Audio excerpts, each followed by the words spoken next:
Court calls case number 4, State of Hawaii versus Gerhardt Konig, 1 CPC-25-373 for further jury trial.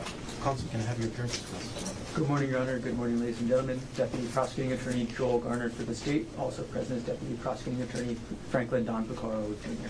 Good morning, Mr. Garner. Good morning, Mr. Picaro. Good morning, Judge. Good morning, Your Honor. Good morning, ladies and gentlemen. Thomas Otake and Samantha Dirks on behalf of Gerhardt Konig, who is present. Good morning, Mr. Otake. Good morning, Mr. Dirks. Good morning. Good morning, Dr. Konig. Good morning, Your Honor. Gentlemen, all of you can be seated. Ladies and gentlemen of the jury, good morning to all of you. Welcome back to courtroom 15. Happy Tuesday.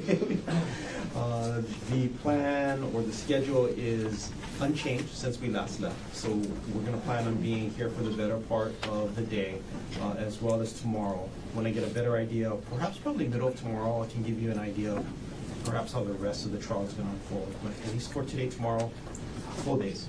We continue on with the presentation of evidence. If anybody needs another pen because they ran out of ink, or you need more notebooks, let us know. We'll get that to you. Mr. Garner, are you ready to continue the presentation of the state's case in chief? Yes, Your Honor. State's next witness. The state calls Thomas Inuma. Could you please stand? Thank you.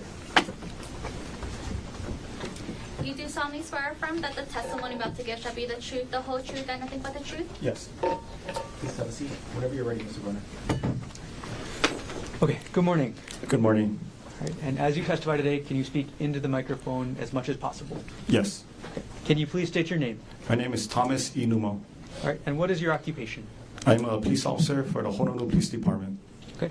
What's your rank at HPD? I am a detective And how long have you been with HPD in general? for a little over 13 years. Okay. How long have you been a detective? Detective for about a little over 4.5 years. Or sorry, about 4 years. And as a detective at HPD, is there any specific unit that you're part of? Yes. And what is that? So I'm part of the Criminal Investigation Division, and within the Criminal Investigation Division, I'm under the Cybercrimes and the Digital Forensics Unit. Okay. So are you also a digital forensics examiner at HPD? Yes. What was the training that you went through to become, or on-the-job training as a digital forensics examiner? Okay, so most of our trainings is conducted at the National Computer Forensic Institute. It's located in Hoover, Alabama. It is taught by members of the U.S. Secret Service. They also bring in instructors, specialists within the field to teach the course. I have been there for over 14 times in person for a total of about 6 months of training. And then the courses depends by, it could be something as simple as how to collect digital forensics in a safe manner. It can also be involving how to do a cybercrime investigation, and it could be a little bit more advanced as far as mobile investigation or a digital forensic examination as a computer forensic examiner. And I have also taken additional courses with our local, state, and federal partners. You said about 6 months of training over 14 different trips to Alabama? Yes, and then I also took online courses with the NCFI as well. And NCFI, again, is the National Computer Forensics Institute? Yes. Got it. Are you a member of any professional organizations related to digital computer forensics? Yes. Okay, and what organizations? So I am part of the Hawaii Cyber Fraud Task Force. It is hosted by the U.S. Secret Service. I am also a member of the Island Digital Forensic Working Group, which is hosted by the Honolulu FBI office. I am also a task force officer for the U.S. Secret Service, and I am in the process of becoming a FBI task force for state-related cases involving digital forensics. Do you have any certifications in digital forensics? Yes. Okay. Do you have any certifications in something called Celebrate? Yes. Okay, and what is Celebrate? So Celebrate is a software we use to extract data from a cell phone device, and we can also use that to analyze the data extracted from a cell phone device. Are you trained in a program called Gray Key? Yes. Okay. Can you describe your training in Gray Key? So Gray Key is a hardware and software-based equipment used to extract data from a cell phone. So the training I had was basically on-the-job training from my previous supervisor, and we also had instructors from Magnet coming in and teaching us how to use it. You mentioned Magnet. Is that a company? Yes. Okay. And do you have any certifications from Magnet? Yes. It's a Magnet certified digital forensic examiner. Okay. What is a Magnet certified digital forensic examiner? So it's basically the software. So Magnet is the parent company.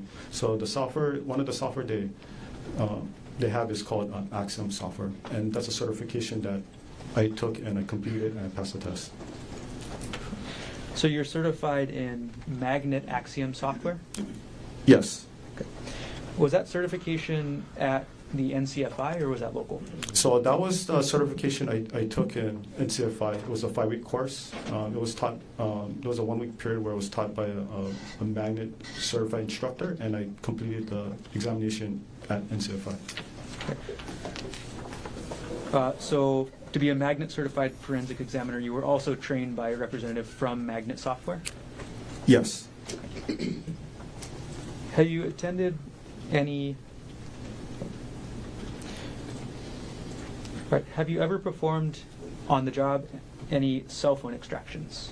Yes. Approximately how many cell phone examinations have you performed? Over 600 cell phones. Have you ever provided, or have you ever done any computer extractions or examinations? Yes. Okay. Approximately how many? For computers, I would say about 40 to 50, somewhere between. Have you ever been qualified to provide opinion testimony in a court in Hawaii? Yes. Approximately how many times? 5 times. At this point, the state requests that pursuant to HR Rule 702, Detective Inuma be qualified to provide opinion testimony in the field of digital forensics. Can we approach, Your Honor? Sure.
Otake, any?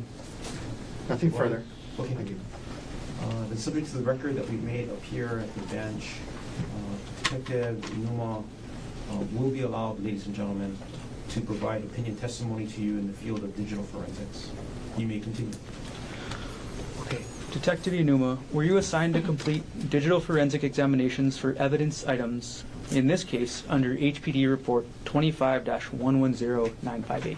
Yes. Which items were you assigned to complete examinations of? So there was 3 items. It was item number 42. I'm sorry, Your Honor. Can we approach again? Just, I apologize. One.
Jump back just a second, Detective Inuma. Okay. What items were you assigned to complete examinations of in this case? What item? What evidence items? What evidence item? So it was evidence item number 42, which was an iPhone. Okay. Evidence item number 43, which was a SIM card. And evidence item number 48, which was a laptop. Okay. Detective Inuma, we're going to start and go through those 3 items in order. So let's start with the cell phone, item number 42. What kind of cell phone was it? It was an Apple iPhone. And, okay. Did you use a program to try and examine item number 42, the Apple iPhone? Yes. What program did you use? It was one called Qualification. When you received it, I'm sorry, and then did you receive the iPhone from the evidence room or from the detective? For this one, the item number 42 and 43, I received it from Detective Tracy Spacek. Spacek? Sorry. Okay. When you received it, was the iPhone turned on or turned off? It was turned off. And I'm sorry, you said the program used was Gray Key, is that correct? Yes, Gray Key. Were you able to access all of the data on the iPhone using Gray Key? No, Okay. Why not? because the phone was off, and when the phone is off, we call it that the phone is in a state of BFU, which is before first unlock. When the phone is in a BFU state, that means that the data within the phone is all encrypted, so we can't pull all the data out. When the person enters... Sorry, I'm going to stop you there. So were you able to access any data from the iPhone? Yes. Okay. What kind of data were you able to access? I was able to get the make, the model, the name, the Apple or the email address that is associated to the phone. Also got the telephone number and then the software. And then the IMEI, the serial number. Okay. With that limited information that you had, were you able to determine who the owner of the iPhone was? Yes. Who was that? It was Gerhardt Konig.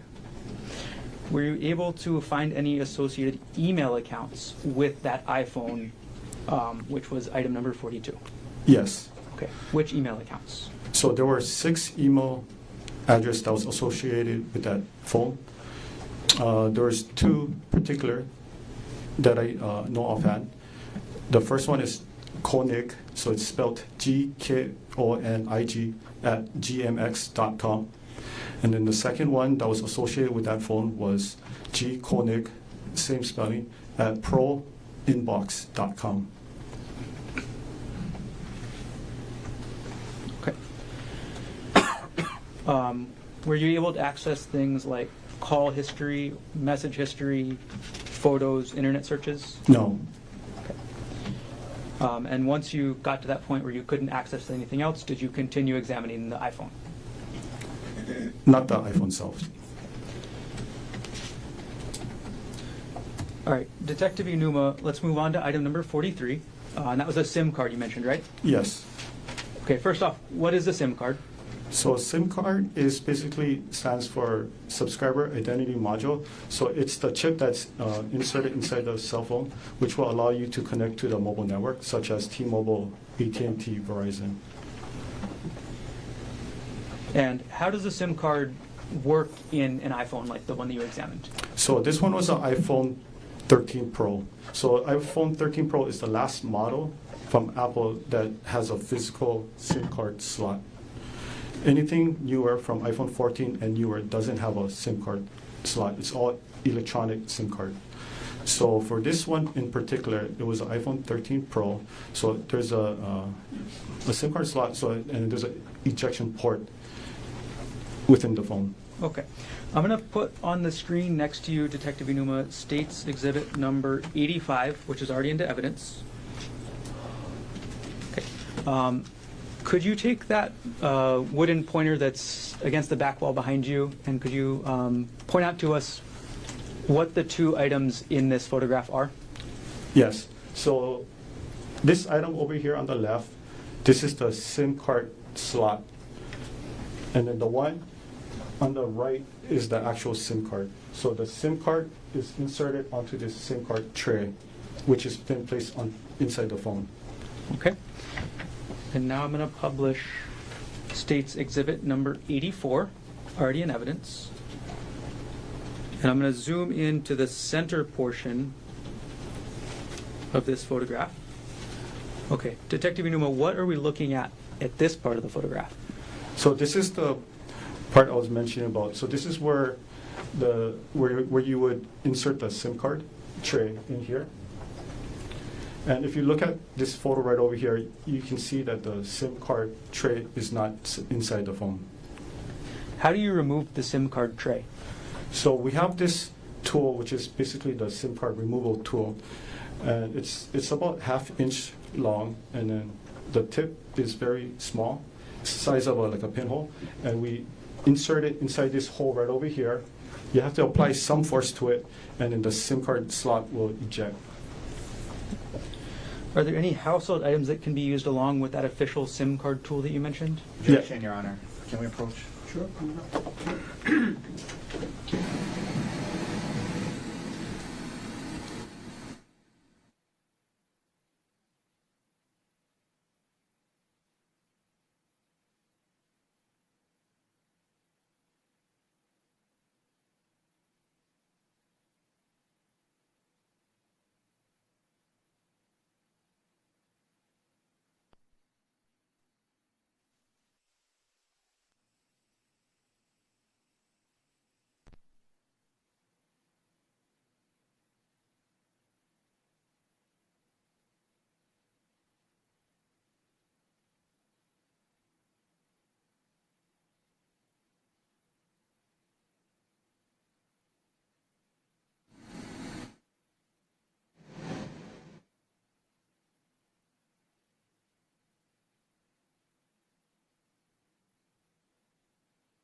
Detective Newman, I'm going to put the photo back up on the screen. And we're still zoomed in, and this is still State's Exhibit 84.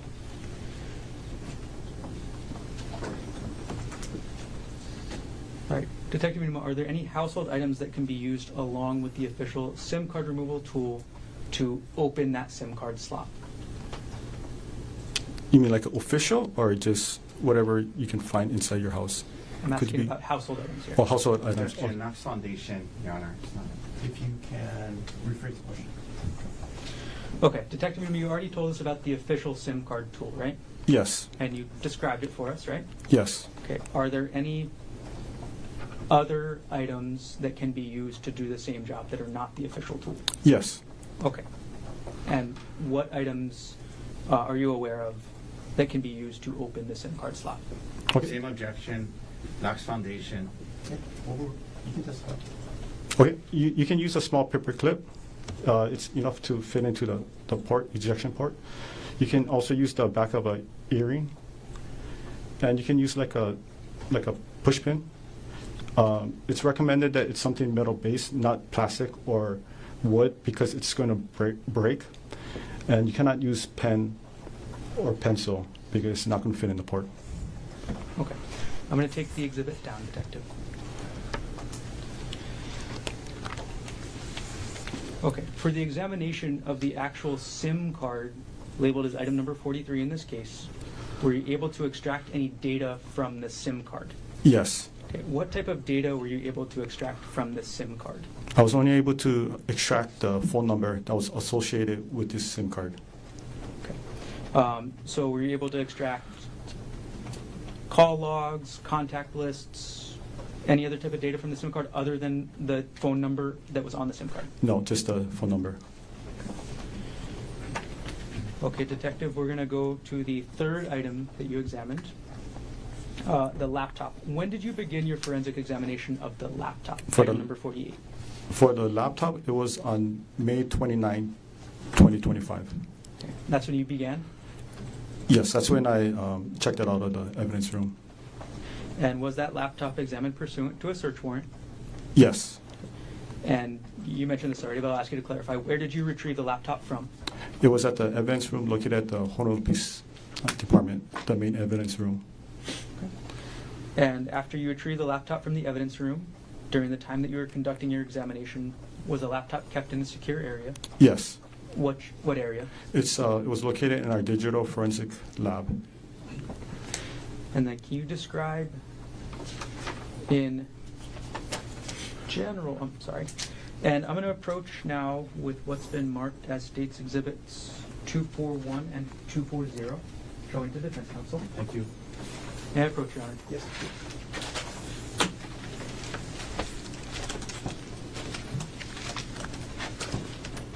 Okay, Detective Inuma, I've handed you what's been marked as States Exhibit 240 and 241. Could you take a look at those, and when you're done, look up? Okay. Do you recognize what I've just handed you? Yes. Okay, what are these? So these are photos that I took of the laptop during my my processing. Okay, and this is the laptop, item number 48 under this case? Yes. Do these photos fairly and accurately depict the laptop as you observed it during your examination in this case? Yes. At this point, the state moves 240 and 241 into evidence. Mr. Otake, No objection, Your Honor. what is remarked for identification as States Exhibits 240 and 241 is received as evidence? Okay. I'm going to put each one up on the screen, Detective. We're putting up 240 onto the screen. Okay. And very briefly, could you just tell us what we're looking at? So this is the a photo that I took of the computer, evidence item number 48. So I already opened the package that it was sealed with. I opened up the laptop and I took a picture. So this is how it looks like when the laptop is open. It was a silver Lenovo Yoga model laptop. Okay. And you mentioned that it was sealed? Yes. Okay. What was it sealed in? It was sealed in like a brown paper bag, and it had a evidence tape. Looked like it was from a Maui PD. Okay. All right, I'm going to publish now States Exhibit 241.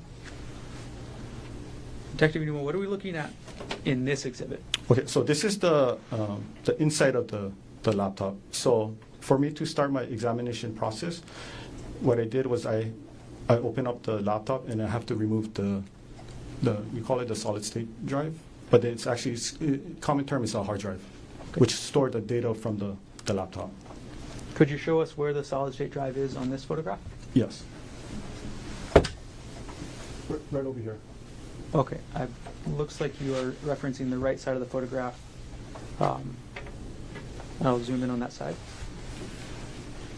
Is this the solid state drive? Yes. Okay.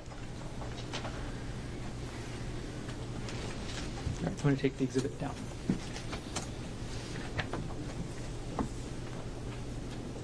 All right, can you describe for us how you conducted the examination of the laptop? How I conducted. Okay, so once I removed the solid state drive from the laptop, I used a equipment called the Tabloid TX1. That is basically an imager that was issued to us by the U.S. Secret Service. So it's a built-in write blocker, meaning that there's no data that's going to be written onto the evidence hard drive. And from there, I would make an image of the hard drive and then place it onto a working copy. For images, image means in the terms of digital forensic, image means making an exact copy. So it's a bit by bit. So, for example, if you have a piece of paper with writing on it, you go to a Xerox machine, you make a copy, you get the same copy. So that's basically what the process I did to extract the data from the laptop. And you mentioned the TX1 program to do the imaging? Yes. Okay. Were you trained in the TX1 program? Yes. Were you acting in accordance with your training on the TX1 program when you imaged item number 48, the laptop in this case? Yes. And once you image or make a copy of the contents of the hard drive, Sorry, scratch that. I'm going to start the question again. Did you make an image of the entire contents of the hard drive? Yes. Okay. So once you make the copy or the image of the entire contents of the hard drive, what did you do with it? So after I made a copy of it, so it provided me with the hash, and then I look at the data on the screen, and it was a successful transfer of data, and I verified the hash. Hash is a mathematical algorithm. It's made up of both numbers and characters to show that the data wasn't changed. So if it was changed, it was tampered with, then I'll know that something is wrong with this extraction. And did the hash value of the image match what you were looking to compare it with? Yes. Okay, and once you saw that the hash values matched, what did that tell you? That it was a true copy. Okay, so now you have the hashed copy of the image from the hard drive. What's the next step in your examination? So the next step is I put it into my forensic computer. Okay. And that's where I use a software called Axiom. And Axiom is a software used to analyze data such as computer, hard drive, SD card. You can also do it for cell phones too. And this is the Axiom. Is this from the magnet company you mentioned earlier? Yes. And are you certified in the Axiom software? Yes. Were there any limitations to the data that you were accessing? Yes. Okay. Were there any time limitations? Yes. What were the time limitations that you were using? So based on the search warrant, the time limitation was from December 1st, 2024 to March 24, 2025. Okay. Were there any content limitations to what you were accessing? Yes. Excuse me. And do you recall all of those content limitations? How does the content limitations work? So there were a total of 32 key terms that was listed in the search warrant. So I have to abide by the law to only search for key terms within the search warrant. I can't go outside the scope of the search warrant. Okay. And then how do you use the magnet software to limit the data to those time constraints and the content limitations that you just described? Okay, so for the Axiom software, I'm the only one that has the full copy, the full access. So as soon as the Axiom software is loaded onto my computer, first thing I did was I filtered it through the date range. So on one of the toolbars, you can actually input the date. So I inputted December 1st, 2024 to March 24, 2025. And I pressed OK, and it basically filtered only to those dates. And I can't see anything outside of those dates. And then how do you filter through the content limitations? Okay, so as far as the content, so I had the search warrant next to me. So I would type in, I'll use the filter feature as well. I would type in each of the keywords that was listed on the search warrant. So those 32 keywords that was listed. Each one, I would flag it with a different color code. So I know that the reason why I flagged it is because it meant certain keywords. All right, when you examine the laptop, how many user profiles were on the laptop? There were a total of 3 user profiles. Of those 3 user profiles, how many of them were active? There were only 1 active user account. Okay, so those other 2 profiles? It was disabled. Disabled, okay. What was the username for the single active account on that laptop? So the username was Konig, so it's Gkoni. Okay. Based on your examination of the laptop, was there a full name listed for that user, G. Konig? Yes. What was the full name listed for that user? The full name listed was Gerhardt Konig. Were there any email addresses attached to the username based on your examination of the data on the laptop? Yes. What email address? It was Konig, so Gkonig @gmx.com. Was that email, gkonig@gmx.com, connected to any other device you examined in this case? Yes. What other device was that email connected to? It was connected to evidence item number 42, which was the iPhone 13 Pro. Were you able to determine what time zone the laptop was set to run on? Yes. And what time zone was that? It was a Hawaii Standard Time. Okay. Overall, did you find data relevant to this case on the laptop? Yes. Before we get to that, I'm going to ask you for a couple definitions. In digital forensics, do you use the term artifact? Yes. What does the term artifact mean in digital forensics? Okay. So artifact means it's data that is stored on a digital device that is created by the user or the system itself. So for example, if you type something on the internet, for example, like Google on the search bar, if you put in a search term, without your knowledge, it's going to be recorded on the hard drive of the system. And it's going to be in the database where afterwards, using the forensic software, we can see what was entered. And okay. Which operating system was the laptop using? It was using Windows 10 Home. Are you familiar with the Windows 10 Home operating system? Yes. Does the Windows 10 Home operating system retain records of user computer activity? Yes. And are those records, is each record an individual artifact? Yes. And how does the Axiom magnet software display artifacts? Okay, so from the software, so it's an interface where you can see it's user-friendly. So it basically translates, the computer data. Computer data is presented by, we call it binary, right, 0 and 1. But it makes it, it translates all those coding into user-friendly so we can read it. Any investigators can read it. Does the Axiom magnet software add any data? No. Okay. So it's just visualizing the data that's already contained on that image of the hard drive? Yes. For each artifact that you find on the hard drive, is it possible to go back to the original drive and verify that information? Yes. Okay. And could you tell us how somebody would do that? So in this case, if I have the password for the computer. Sorry, scratch that and I'll actually strike that answer. Yes. Okay, sorry about that, Detective. Bad question. Okay. And when you look at an artifact on the laptop, is the artifact a statement of a person, or is it automatically generated data from the computer? It could be both. Okay, so it depends on the artifact. Depends on the artifact. Okay.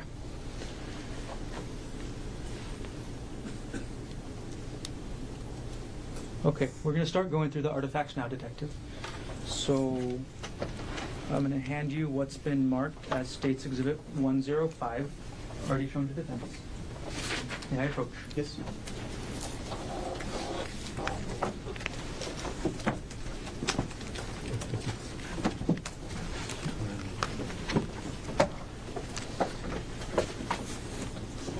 Okay, Detective Emil, could you take a look through the exhibit that I just handed you, which is again State's Exhibit 105?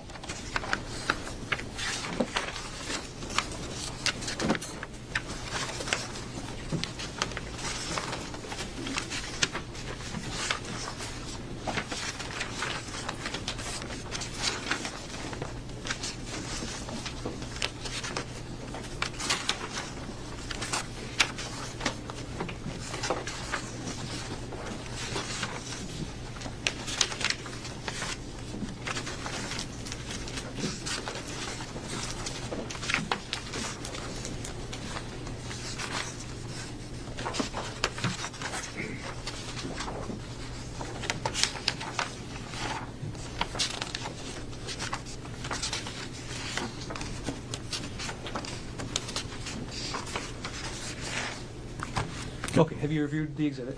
Yes. Okay, do you recognize what this is? Yes. Okay, what is this exhibit? So this exhibits contain artifacts of searches on Reddit. Okay. Can I explain what Reddit is? Could you explain what Reddit is? Okay. Yes. So Reddit is an online social media platform that allows people to share content. You can ask advice, you can give advice, and you can pretty much have any kind of discussion on any topics you want. To view Reddit, you don't need an active account. However, if you want to post comment or respond back, then you're going to have an active account, which is free. And within the Reddit ecosystem, they call it the subreddit. So subreddit is, in simple terms, like a community who are, passionate about certain items. So I'll give you an example. One could be like, if you like Hawaiian foods, right? So it's going to be displayed as lowercase r with the backslash. You might have like Hawaiian food, right? So people in the community who loves Hawaiian food will talk about, Hawaiian food, lau lau, lomi salmon, all that good stuff. You're not going to have people commenting about where can I buy a new car, or they're going to have another subreddit for new cars or used cars purchases. Okay. Have you reviewed the artifacts contained in this exhibit on the Axiom software yourself? Yes. Are these artifacts that you viewed in Exhibit 105, are the artifacts in this exhibit computer generated or person generated? These were computer generated. And Well, objection, that's foundation. Overruled. okay. And how were these artifacts computer generated? So these were searches. Same objection, this is just to do with Reddit. He's not an expert in Reddit. Overruled. You can answer. Okay, so these were searches made from Google, on Reddit, but the artifacts was from Google Chrome web history. Okay. And are the papers that you viewed in States Exhibit 105 true and accurate copies? I'm sorry, back up just a little bit. Which was the user on the laptop that these artifacts came from? So for all of these artifacts, right, they all came from the user's name, G. Konig. And what was the full name for user G. Konig again? It was Gerhardt Konig. And you mentioned that this was Google Chrome. Can you explain how these artifacts ended up with Google Chrome? Yes, so Google Chrome is a internet service provider. So it's very similar to Microsoft Edge or Apple Safari. So when you type in, if you're using online activity on Google Chrome, right, all those data will be stored onto the computer. Okay. And are these printouts that you've reviewed for Exhibit 105 true and accurate copies of the data from the user G. Konig's internet history as related to Reddit.com? Except for the highlighted portion, but the highlighted is the search term used within the Axiom software. It helps us investigator to locate key terms quickly. But other than that, it's a true and accurate copy. Okay, so does the highlight mean, and what is the word highlighted in this exhibit? So highlight means, in the Axiom software in the top right corner, it's like a global search, right? So if you're looking for any keywords or just any words in general, you just type it on there and it's going to find the word that you actually inputted onto the software, and it's going to look for any key hits. Okay. It doesn't have to include only search warrant items that was listed in the 32 items. It can be any items because I already filtered the search warrant, we call it the image. So everything within the program is, we call a lawful search. Okay. What word is highlighted in this exhibit? The highlighted word is Reddit. Okay. And does the highlight mean that word is any more or less important than any other word? No. Okay. It just means it's highlighted? Yes. And you said that other than the highlight, this is true and accurate copies of the data that you pulled from this laptop. Is that true? Yes. At this point, the state moves Exhibit 105 into evidence. Can I just approach briefly, Your Honor? Sure.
State's Exhibit 105 is received into evidence. Okay. And permission to publish. Yes. Okay. I'm going to publish State's Exhibit 105, Detective. And it's on the screen now. As we start through your testimony today, I'm going to ask you to explain a lot of the information on this screen. So, first of all, in that very top line that says URL, can you explain first what a URL is? Yes, URL stands for Uniform Resource Locator. So that is like the address book for the internet. So, if you use an internet service provider, such as Google Chrome, right, in the top portion of the search box, right, the URL box, you can either type in what you're looking for, or you can put the exact address for a website, and it's going to take you to the direct website. Okay, so what is the URL that is related to this artifact? So this one, the URL was sent to the page of Reddit. Okay. And can you explain the second line that says last visited date and time? So the last visited date and time is basically when the user of this device visited this Reddit page. Okay, and what was the time that the user G. Konig visited this Reddit page? It was on December 24, 2024 at 4:34 a.m. And going to the next line, what was the title of that Reddit page? So the title was Lying Again, under the subreddit, so the community of As One After Infidelity. Okay.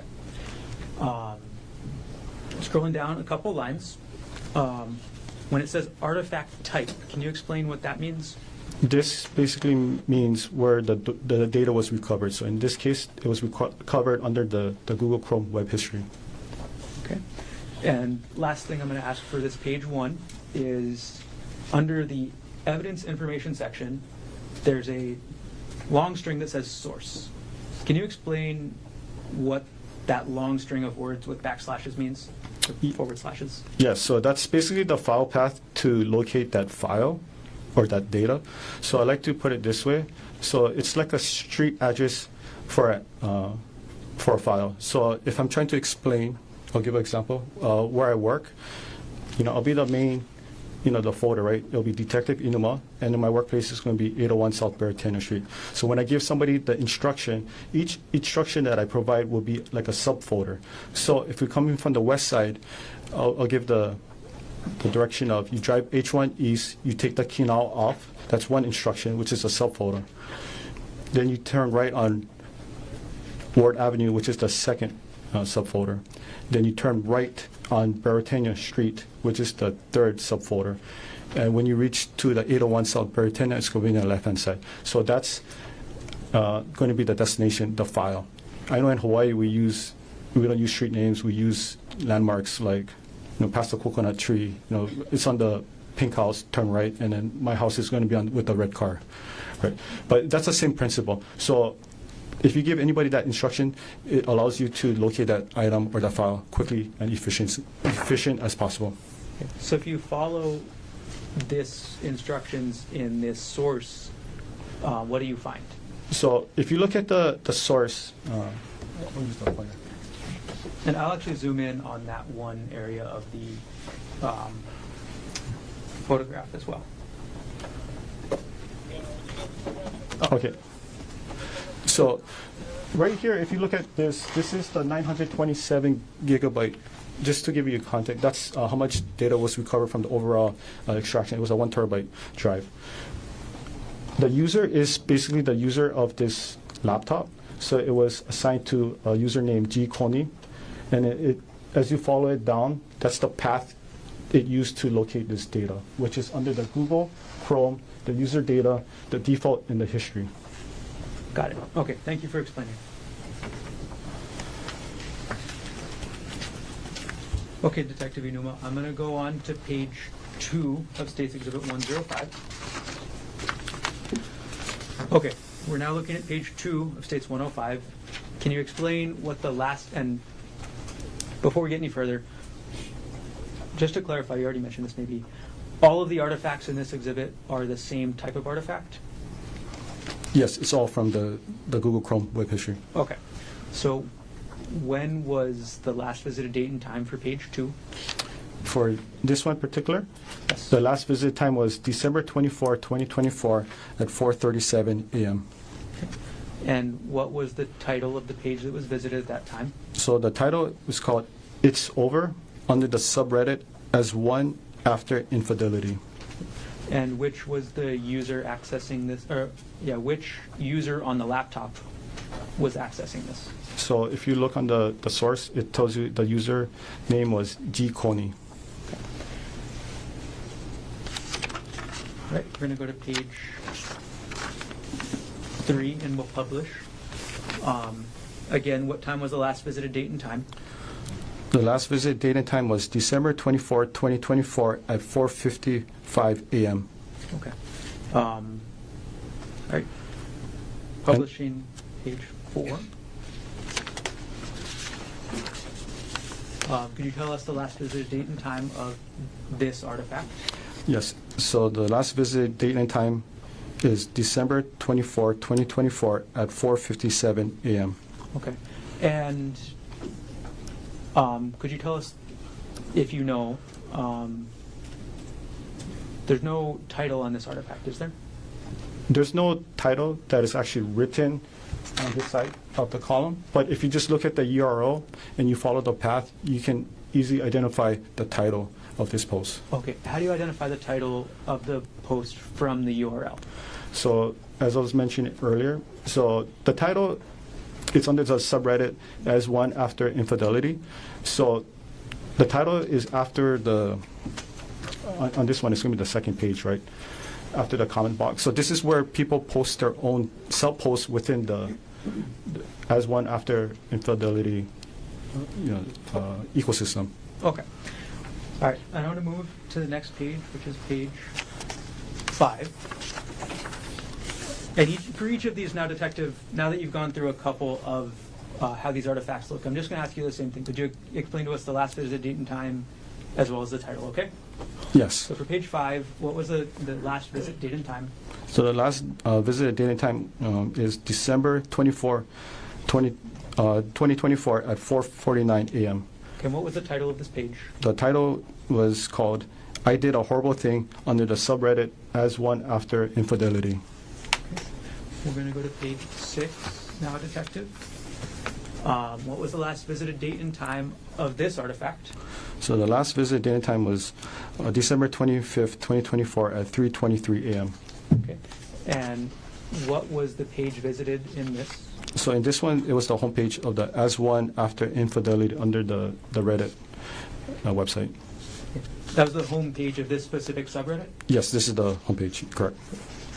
We're going to publish now page 7 of the exhibit. Okay. Could you tell us the last visit date and time as well as the title?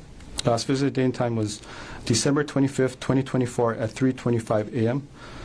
The title for this visit was called Wives, Why Did You Do It? Under the subreddit of As One After Infidelity. Okay. Next page, page 8. Could you tell us what the last visit date and time and the page visited? Yeah, so the last visit date time is December 25th, 2024 at 3:37 a.m. And then the homepage was the As One After Infidelity. Okay. Page number 9 of the exhibit. Could you tell us what the last visited date and time is, as well as the title of this page? Yes, it was December 25th, 2024 at 3:38 a.m. The title of the page is Peer Support, Advice, and Removals under the subreddit of As One After Infidelity. We'll now publish page 10 of the exhibit.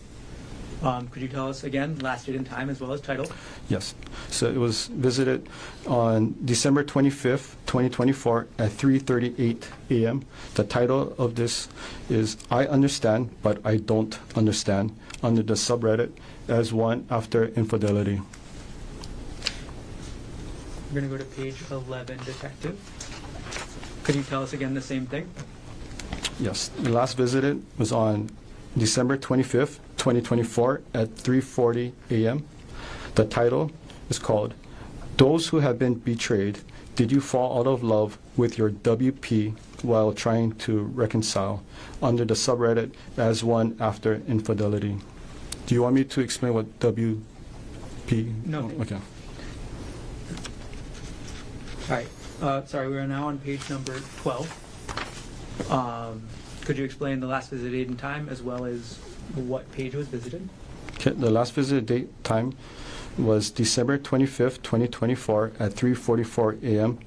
And this was the homepage of the subreddit as one after infidelity. Publishing now page 13 of the exhibit. Could you tell us the last visited date and time as well as the page that was visited here? Yes, it was December 25th, 2024 at 3:44 a.m. The title is called Surviving Infidelity. Is this the same subreddit we mentioned, or is this a different one? This is a different one. So the subreddit for the community is called Surviving Infidelity. Okay. Moving on to the next page, page 14 of this exhibit 105. Could you tell us the last date and time as well as the title? Yes, okay. So it's on December 25th, 2024 at 3:45 a.m. The title is called Just Found Out She Cheated under the Reddit search. Okay. Now you say Reddit search. Is this a specific subreddit? Just by looking at the file path, it appears that it was it's one of those, probably the search box within the Reddit page. Okay. So And the then- search. Okay, so if you look at the URL, I'll show you this Okay, part. I'll zoom into the URL as well.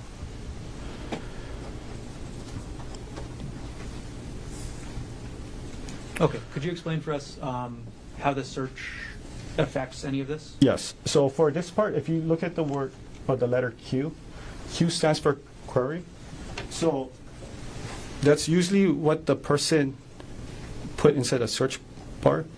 Doesn't mean that they actually inputted the entire sentence. For in this case, right, it says just found out she cheated. It's like, when you use Google, when you start typing in certain words, you have a drop box that tries to predict what you're trying to type. So that's basically what it is. So I don't know if the user of this device actually wrote the entire sentence or just put just and then you got one of those drop box. Got it. Okay. Thank you for clarifying. I'm going to take the zoom in down and move on to page number 15 of the exhibit. Okay, Detective Inuma, could you tell us the last visited date and time as well as the title of this post? Okay. So it was last visited on December 25th, 2024 at 3:45 a.m. The title is My parenthesis 35M parenthesis wife parenthesis 32F parenthesis cheated on me 2 years ago and I forgave her after she signed a postnum. But now I found out she didn't give me the full story and am strongly considering divorce again with the benefit of the prenup. How can I learn to trust her again? And this is under the subreddit relationship advice. Got it. So this is the same two subreddits we've already mentioned or a different one? So this is a new subreddit, a different community. Okay. And this one again is called Relationship Advice. Correct. We're going to publish page 16 of the exhibit. Okay. Could you tell us the last visited date and time as well as what page was visited? Yes, it was on December 25th, 2024 at 2:15 p.m. and it was visited the homepage of As One After Infidelity.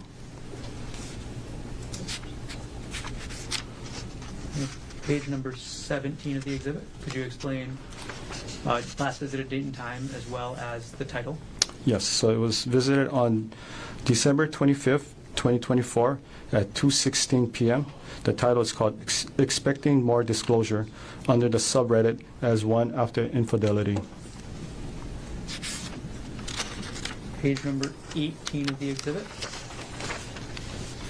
Could you tell us the last visited date and time as well as what the title of the page was? Yes, so it was on December 25th, 2024 at 2:17 p.m. The title is 6 Weeks Out from D-Day under the subreddit As One After Infidelity. We'll go to page 19.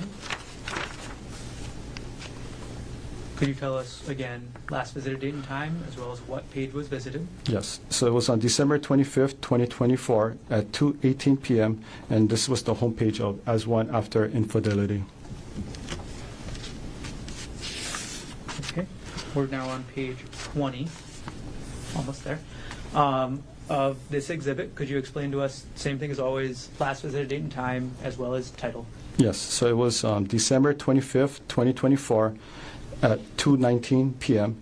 and the title is Can't Have Physical Relationship with WP Anymore under the subreddit As One After Infidelity.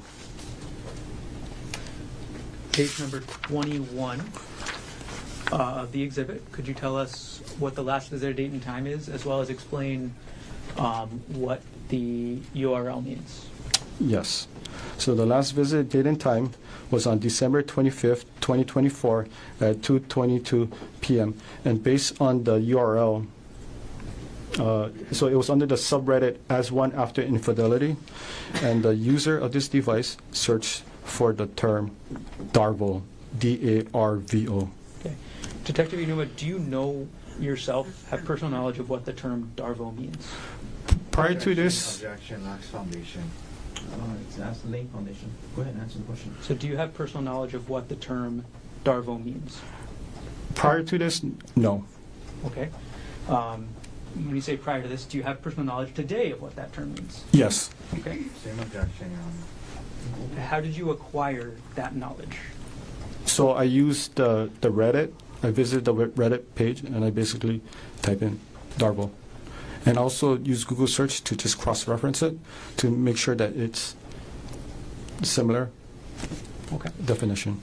And based on your research, and sorry, was it the same Reddit page as this, As One After Infidelity?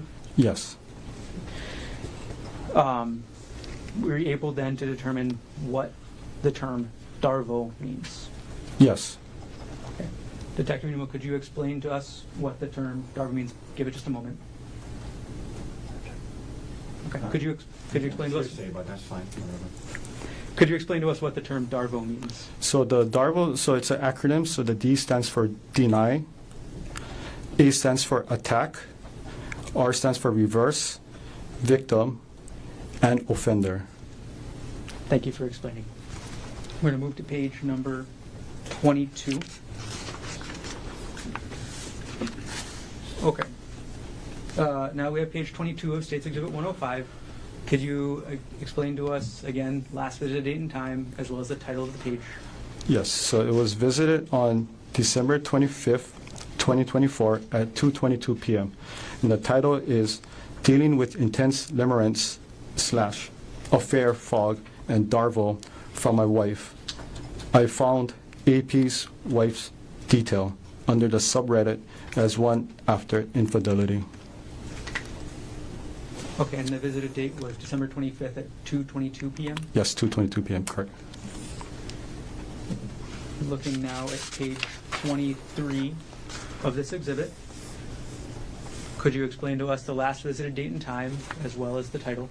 Yes, it was visited on December 25th, 2024 at 2:24 p.m. The title is called I'm Freaking Out a Little. I'd really like some input under the subreddit As One After Infidelity. Page number 24 of the exhibit. Could you explain to us the last visited date and time, as well as what's happening in this exhibit? Yes. Okay, so last visited on December 25th, 2024 at 2:24 p.m. and the title is DARVO. And it was inside, if you just looking at the URL of the query, the queue, so it was inputted DARVO. There's a follow-up question I have, Detective. In the top, under the artifact information, there's a two words that say visit count. Can you explain what that means? Yeah, so each time when you visit, it counts as 1. If you visit again, it's going to be 2, 3, 4, and so on. So how many times did the user of this device visit this page, search for DARVO? Based on this data, 3 times.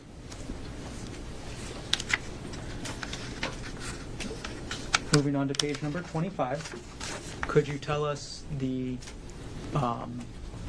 last visited date and time, as well as what page is being visited. Yes, so it was visited on January 15, 2025 at 9:35 a.m. And the visited page is the S1 after infidelity. Okay. Now, could you explain to us, Detective, I see that there's a transition type and it says typed under the fourth line in this artifact information. Could you explain what that means? Yep, so the user of the device likely type in the URL.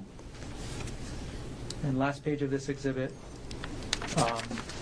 could you explain to us the last visited date and time, as well as what page was visited? So the last visited date and time was on January 15, 2025 at 9:36 a.m. It was under the Reddit. The title is called Reddit Dive Into Anything. Okay. I'm going to take the exhibit down, Detective, and I'm going to retrieve the exhibit from you.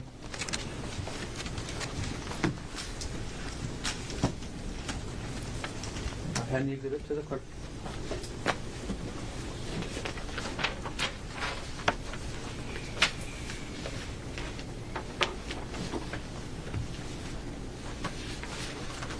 Okay. Detective New, we're going to keep going, so I'm going to hand you now what's been marked as State's Exhibit 106, priorly shown to Defense Counsel. May I approach? Yes.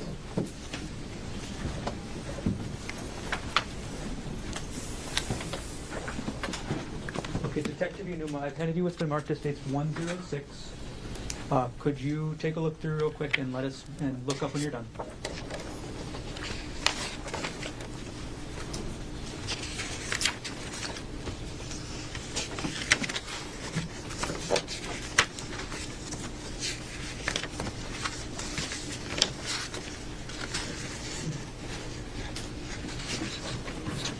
Okay, Detective, do you recognize what I've just handed you? Yes. Okay.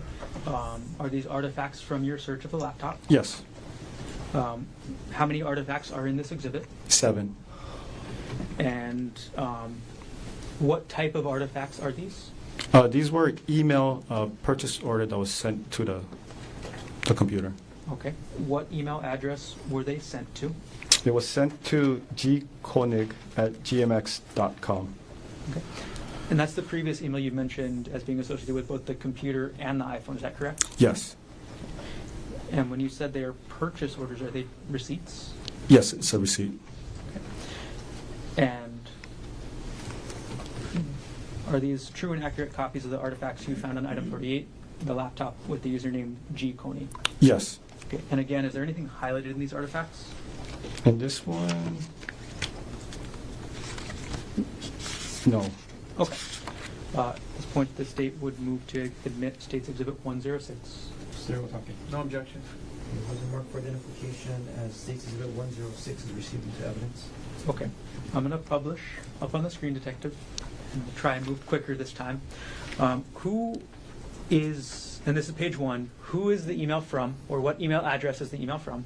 So the email address is from audible.com. So audible.com is an online, like a digital book service where you can purchase pretty much any books, and then they'll send you a way to download the books digitally, and you can actually hear the person reading to you rather than you read it yourself. Okay. And this email came in on what date again? It was on December 12, 2024 at 1:01 p.m. Okay. And could you point us to where the title of the book that was downloaded was on the page? Yeah, so the title of the page is right over here. It's called The State of Affairs. It's by author Esther Perel. Okay. All right, Detective, I'm going to go through each of the 7 pages, and I'll ask you the same couple questions each time. Actually, I'll ask you 2 questions. What was the date of the email, and then what was the book, okay? Okay. All right, going to page 2 of the exhibit. What was the date of the email? So it was sent on December 18, 2024 at 9:30 a.m. And the title of the book is After the Affair, 3rd edition by author, Janice Spring. Okay. We're going to go to page 3 of the exhibit. What was the date of this email? So the date is December 18, 2024 at 11:48 a.m. The title is called How to Help Your Spouse Heal from Your Affair by author Linda MacDonald. We're going to go to page number 4 of the exhibit, Detective. Could you tell us the date as well as the title? Yes, so it's the date is December 18th, 2024 at 2:04 p.m. The title is called How to Help Your Spouse Heal from Your Affair by author Janet Bloom. Page number 5. Could you tell us the date as well as the title? Yes, the date is December 27, 2024 at 4:01 p.m. The title is called Getting the Love You Want by author Harville Hendricks. Page number 6.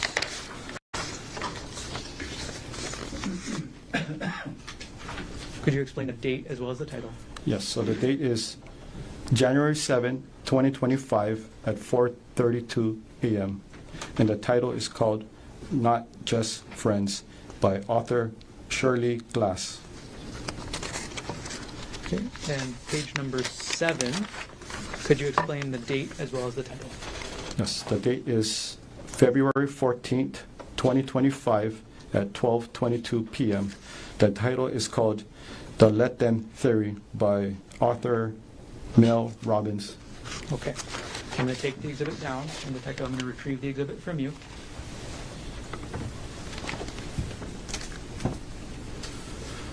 Okay. I've retrieved exhibit 107 or 106. I'll hand it to the clerk.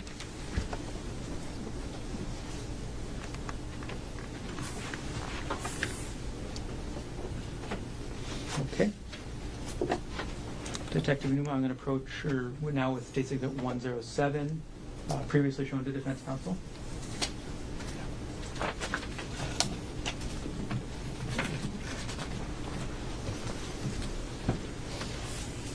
Detective Newman, I've handed you what's been marked as State's Exhibit 107. Could you take a look, and when you're done, look up?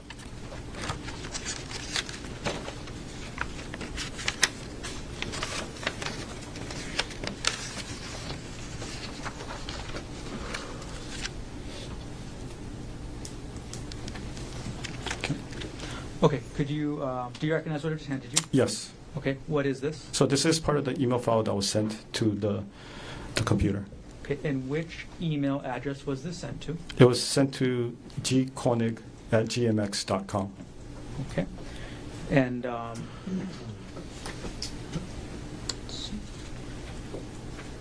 is this artifact a true and accurate copy of the email you found addressed to gkonig@gmx.com, provided in room number 48 in the laptop you examined? Yes, except for the highlighted portion. Got it. So there are highlights to this exhibit? Yes. Okay. And as you explained earlier, do the highlights mean anything? No. Do they mean that the highlighted word is more important or less important? No. Okay.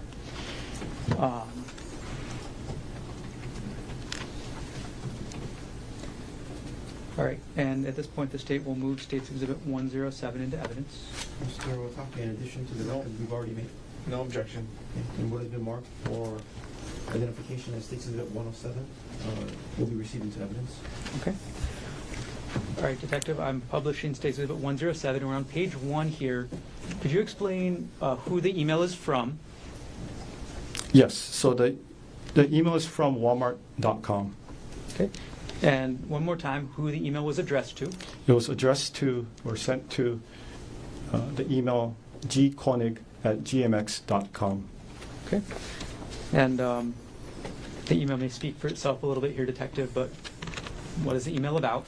It's a notification informing the user that your package has arrived. Okay. And we're going to go to page 2 of the exhibit. How many items arrived? There were 2 items. Okay. And what was item 2 that arrived? So item number 2 is called Night 64 gigabyte, which is parenthesis 800 hours, hidden voice recorder, HD audio recorder, not sure how to pronounce this word, Gabadora di Vol Espia, voice activated recorder, spy device, comma, a secret recording device. Okay. And going back to page 1 of the exhibit, Detective, what date did this email come in? So it came in on December 31st, 2024 at 8:52 a.m. Okay. And does the email also state when the order was placed? Yes. And when was that? So the order date was on Friday, December 27, 2024. Got it. Okay. I'm going to take the exhibit down, Detective, and I'm going to retrieve the exhibit from you.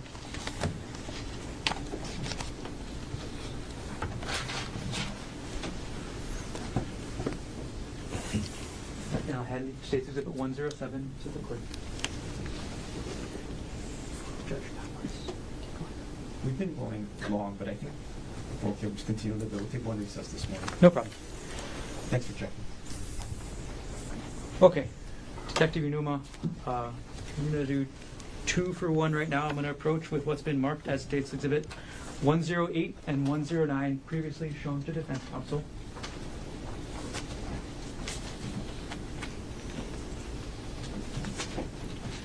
Just 1-8. Yeah. Okay, thank you. Your Honor, may I approach?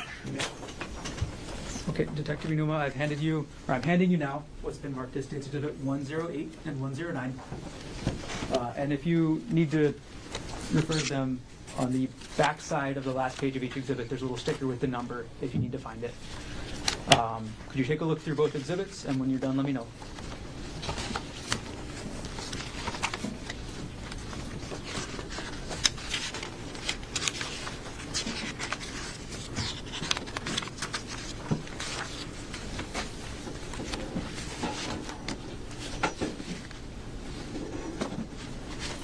Okay.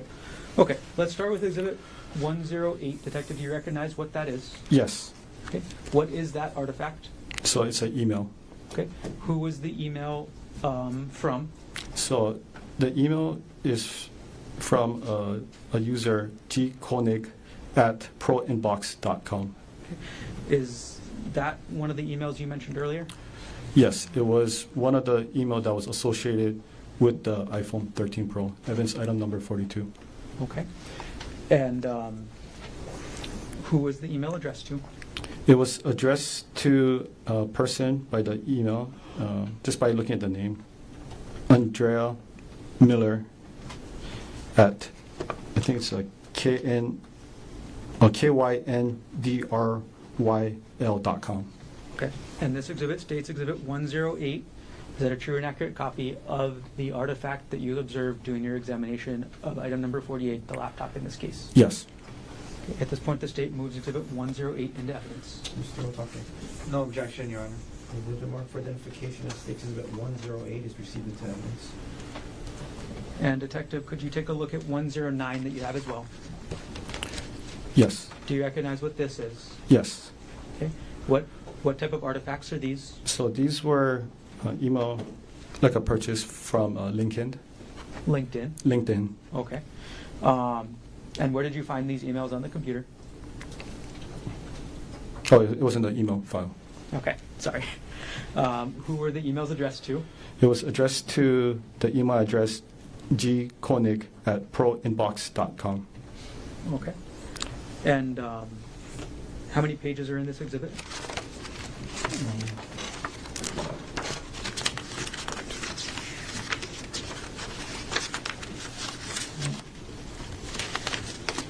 6. Okay. And does this exhibit fairly, or is it a true and accurate copy of the emails addressed to G. Konig at proinbox.com regarding LinkedIn? Minus the highlight, yes. Okay. And again, there are portions of Exhibit 109 that have highlights? Yes. And I'll ask you this every time. Do the highlights mean anything with regards to the information in the exhibit? No. Okay. And they are a true and accurate copy otherwise? Yes. Okay. At this point, the state moves Exhibit 109 into evidence. Mr. Otake. No objection. What has been marked for identification as State's Exhibit 109 is received into evidence. Okay. Detective Inuma, we're going to publish 108 on the screen. Okay. And could you tell us who this email, what email address, or could you show us on the screen which email address this came from? Okay. So the email address came from the user, well, under Gerhardt Konig, under the email address gkonig@proinbox.com. And what date and time was the email sent? It was sent on December 6, 2024 at 8:24 a.m. And who was the recipient, or what email address was the recipient of the email? So it's andrea.miller@kyndryl.com. Okay. And what was the subject of the email? The subject was titled, "Your Judgment, Jeff." Okay. I'm not going to ask you to read the whole email, Detective, but to publish it, I will leave it up on the screen for a few seconds, if that's okay. Okay.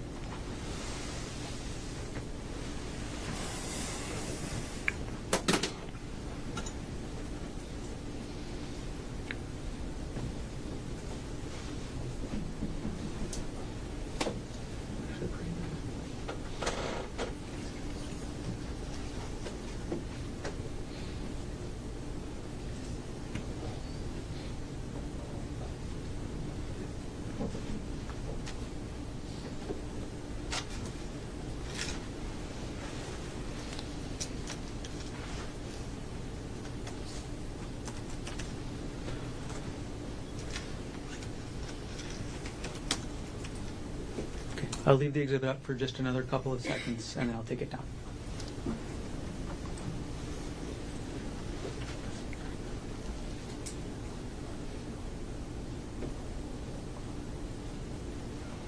Okay, I'm going to take down State's Exhibit 108.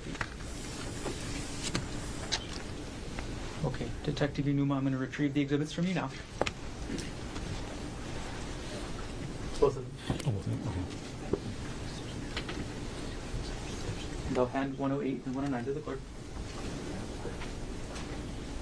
So better ask you to go a little bit more. We'll take our break in about 5 minutes. 5 minutes, okay. We can get through at least one more exhibit. Okay, again, I'm going to hand you two exhibits at once here, Detective. States 110 and 111. Thank you.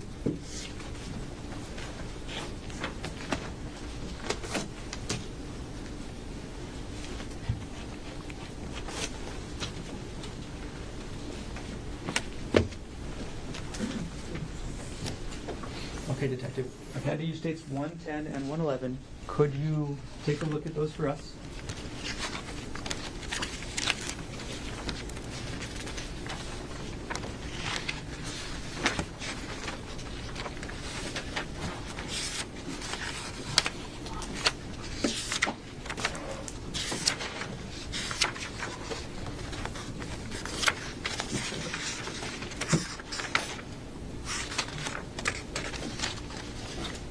Okay. Okay.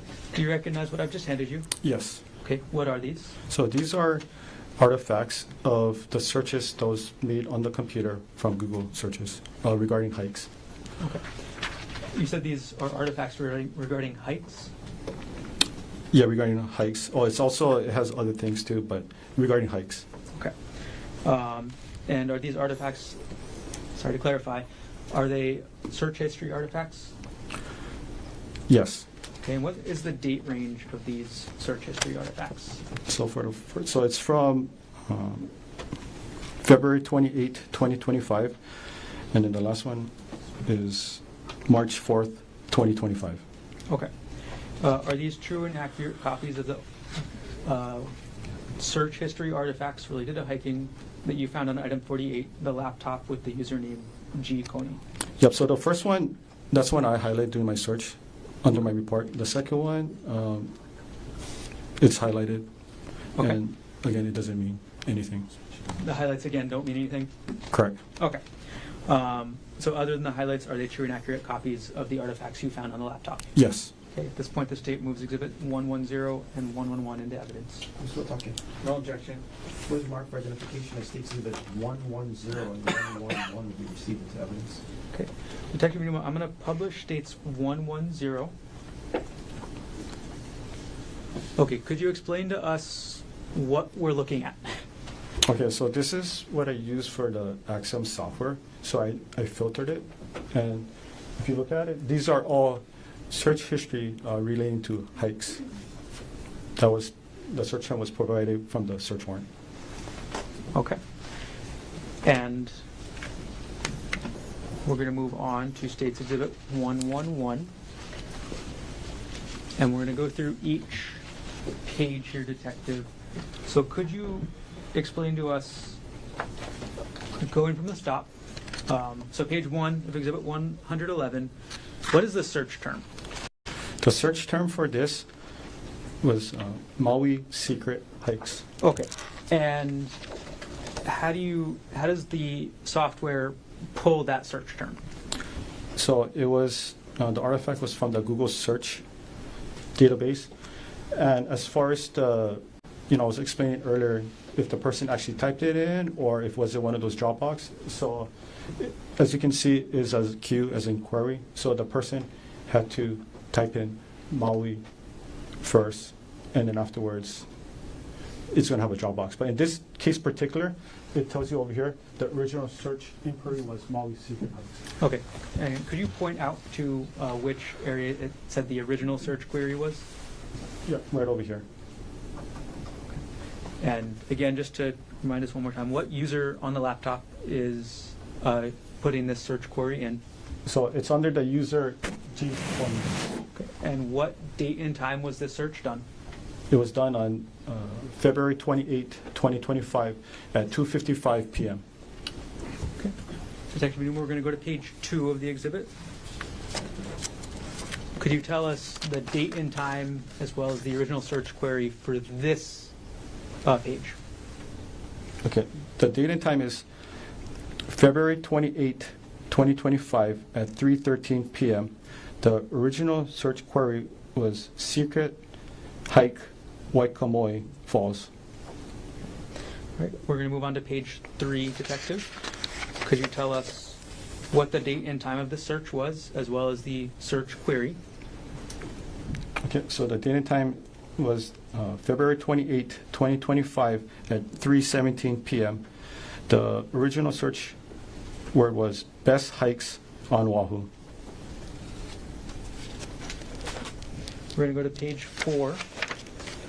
Detective, are we still looking at a Google search for page 4 of this exhibit? Not this one. Okay. Could you tell us then the last visited date and time of this page as well as the title of the page? Yeah, so this is the website called alltrails.com. The last visited daytime was February 28, 2025 at 3:17 p.m. The title of this is called 10 Best Trails and Hikes in Oahu by All Trails. Detective, we're going to go to page 5 of the exhibit. Could you tell us what sort of website we're looking at with this artifact? So this is a YouTube video based on if you look at the URL, it's youtube.com, and it's a video file. Okay, and what date and time was this YouTube video last visited? It was February 28, 2025 at 3:30 p.m. and the title was called Easy Hike on Oahu, Makapu'u Lighthouse Trail, and it's a YouTube. Page 6 of the exhibit, Detective. What are we looking at with this page? So it's another YouTube video. It was visited on February 28, 2025 at 3:30 p.m. The title is called The Top 10 Easy Oahu Hikes for Everyone, Hawaii YouTube. Okay. Move on to page number 7 of the exhibit. What type of web page is this, Detective? So this is a Google search. So the person typed in the word. Okay. And what was the original search query? So the original search query was difficult. Okay. And what was the ultimate search term? So the search term was difficult hikes Oahu. Okay. How do you get from that original search query, difficult, to the search term, difficult hikes Oahu? So that's when I was mentioning earlier in the Google search bar, when you start typing in, for this example, difficult, and you're going to have all these drop box that tries to predict what you're trying to type next. And what date and time was this search about difficult hikes Oahu done? It was done on February 28, 2025 at 3:31 p.m. A couple more pages, Detective. It's page 8 of the exhibit. What kind of website is this? So the website is called journeyarrow.com/Oahu-hikes. Okay. And what date and time was this visited? It was visited on February 28, 2025 at 3:36 p.m. And could you explain what the transition type link means? So the user probably clicked on some kind of website that took them to this page. Okay. Page number 9 of the exhibit, Detective. What website are we looking at? What's the last visited date and time? What's the title? So, okay, so the last visited was on February 28, 2025 at 3:36 p.m. The title of this webpage is called The 35 Best Hikes on Oahu, The Ultimate Guide. And what does the URL say? So the URL said that this was under the, the Stairway to Heaven, Oahu, Hawaii webpage. All right, and last page of the exhibit, Detective. What is the website we're looking at? And what is the title and what is the last visit date and time? Okay, so it was last visited on March 3rd, 2025 at 7:19 a.m. The title of this page is called Palipuka Hike on Oahu, Hawaii, The Hiker's Guide. Okay. All right, I'll take the exhibit down, Detective, and I'll retrieve the exhibits. Can we pause here, Mr. Moreno? Yes. Okay, ladies and gentlemen of the jury, thanks for hanging in there. It's a long morning session. We'll take our morning recess. We'll come back shortly after 11 o'clock. We'll go as far as we can before we take our lunch break. Leave your notebooks on the chair. All rise.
State of Hawaii versus Gerhardt Konig, 1 CPC.25-373.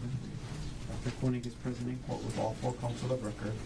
All jurors are back in the courtroom, and Detective Inuma is still on the stand under oath. Ladies and gentlemen, thank you for your patience. Mr. Garner, you may continue on with your direct examination. Thank you.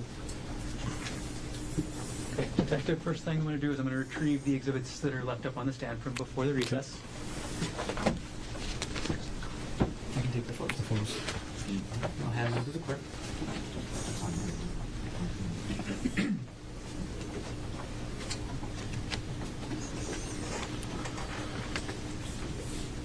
All right, Detective.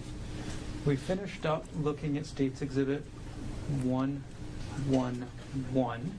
I'm going to put the last page of that exhibit back up on the screen.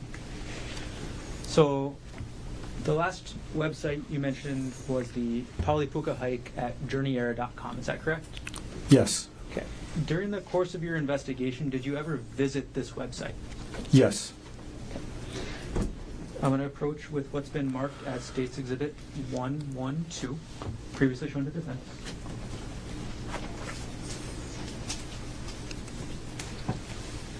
Could you take a look at State's Exhibit 112? And as you do that, I'll take 111 off the screen.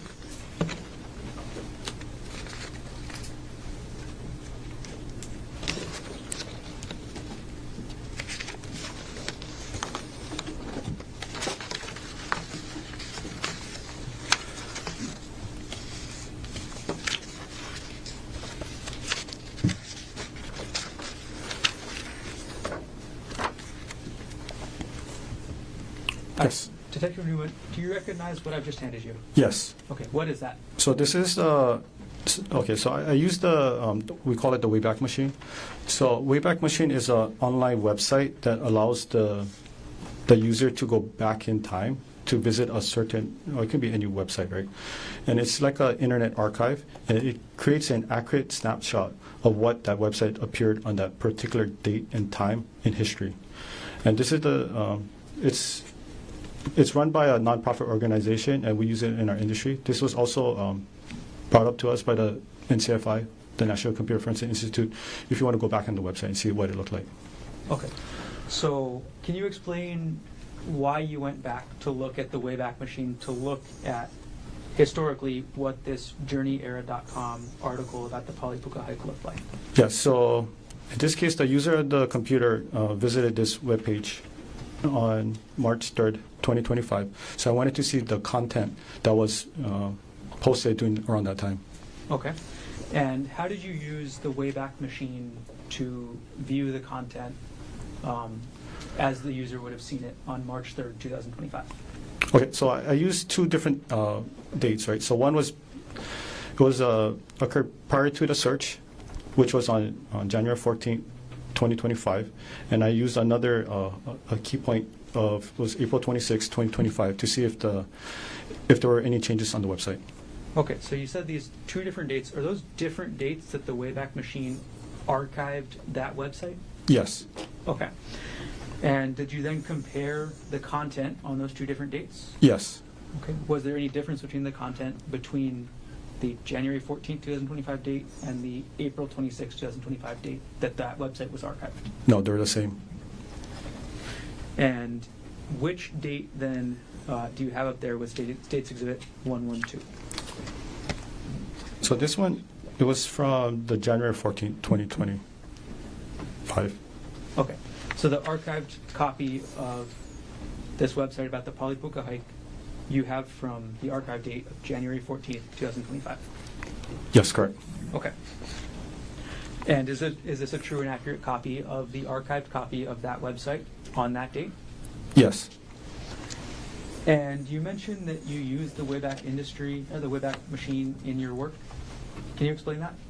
So anytime if we have, doing investigation and we just wanted to do further investigation what the person was possibly looking at on a particular website, this is the website we'll use to go back in time and see what the person saw. Okay. Is the Wayback Machine commonly used in the field of digital forensics? Yes. Is it known to be accurate in the field of digital forensics? Yes. At this point, the state will move to admit Exhibit 112 into evidence. Mr. Otake. No objection. Order the mark for identification as States Exhibit 112 is received. Okay.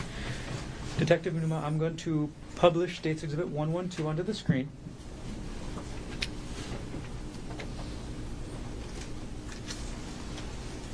Okay, and we're going to go through a couple pages, and I'm going to zoom in on areas and ask you to read them first. But before we start into the web page, I'm going to zoom in to the very top of the page here.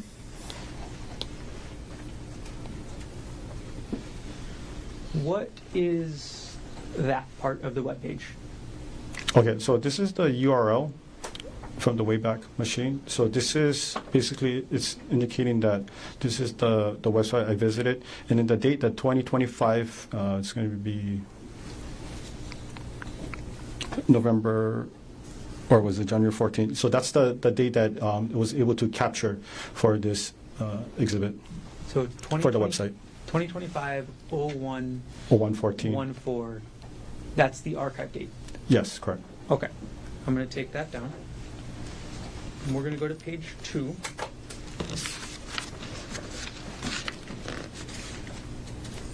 And I'm going to zoom in to the first paragraph. And we're going to look at line 2 and 3. Detective Unuma, could you read us the sentence that starts in that middle of line 2? Yes. The Pali Lookout itself is a popular tourist spot, but 99% of visitors to the lookout don't hike. They just look out over the valley.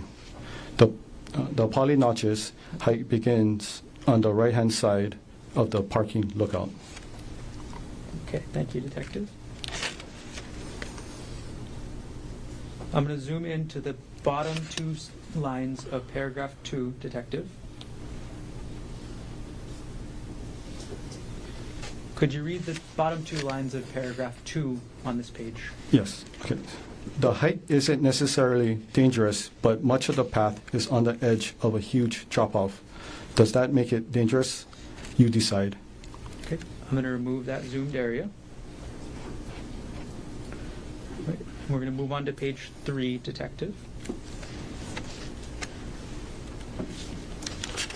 All right, I'm going to zoom Your in. Honor, for purposes of completeness, can we go back and zoom in on the last paragraph? I have no objection. Go ahead. All right, I'll zoom in on the last paragraph, Detective, Okay. and we will have you read that to us as well. Okay? Yes. The path is wide enough that there is no real risk if you watch your footing and play it safe.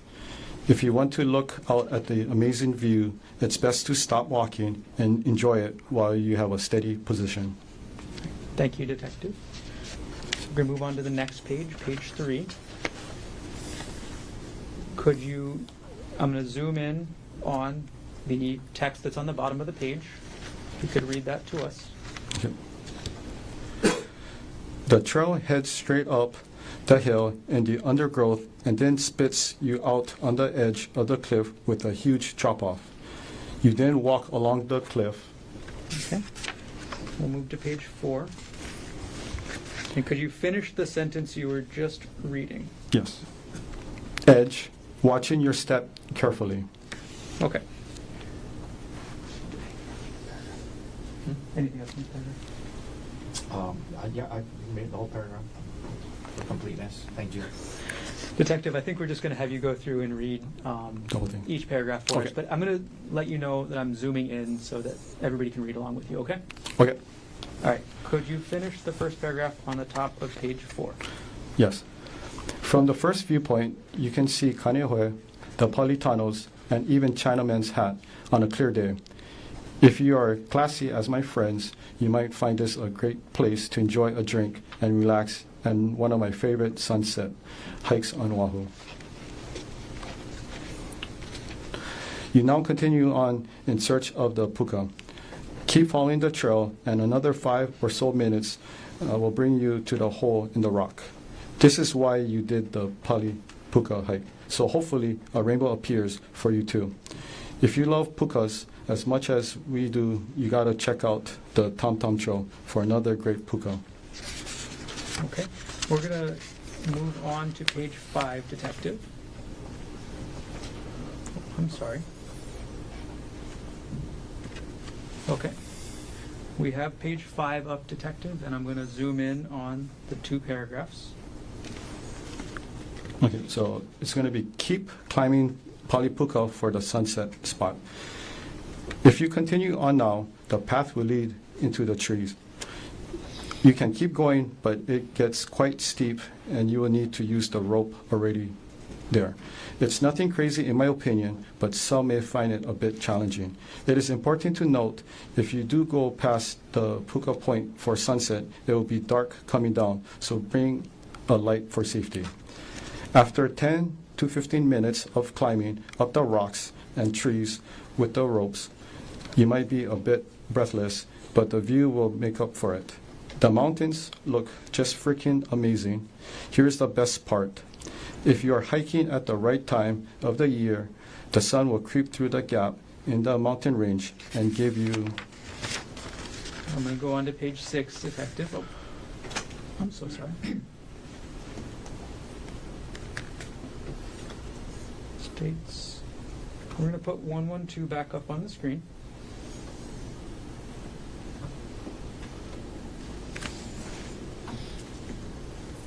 And we've got page 5 up there. So we're going to move to page 6, and we'll zoom in on the top paragraph, Detective. Could you finish up that paragraph? Yes. A great photo. I went in May for this photo. Unfortunately, I was taking a time lapse and only got this photo, but I'm sure you can get some nice sun stars and rays if you have the right settings. We saw it with our own eyes, which was more than enough as a memory of the Palipuka hike. Okay, and could you read for us what I'm zooming in on now, that last paragraph in the middle of this page? Yes. Be safe going down and take it slow, as it can be slippery and the drop looks very unforgiving. Stay safe and enjoy the Palipuka hike. Okay. Thank you, Detective.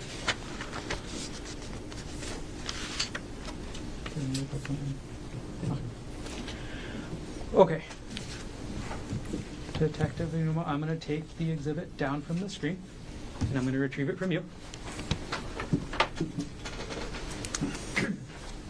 Thank you. I'm going to hand 112 to the clerk. And to move things along, Detective, I'm just going to hand you State's Exhibit 113, as well as, I'll just start with 113 actually. State's Exhibit 113, showing to Defense Counsel. Thank you. May I approach? Yes. Okay, Detective, could you take a look at State's Exhibit 113? Let us know when you're done.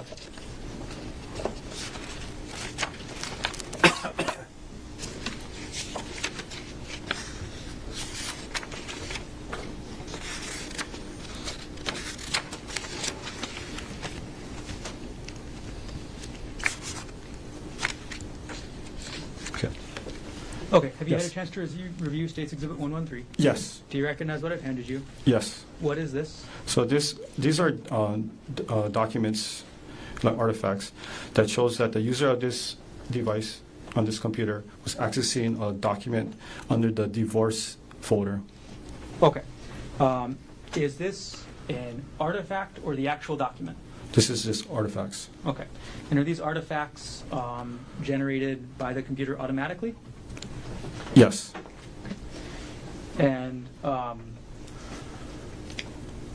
these true and accurate artifacts that you found on the laptop, item number 48, as you did the examination about access to documents involving divorce?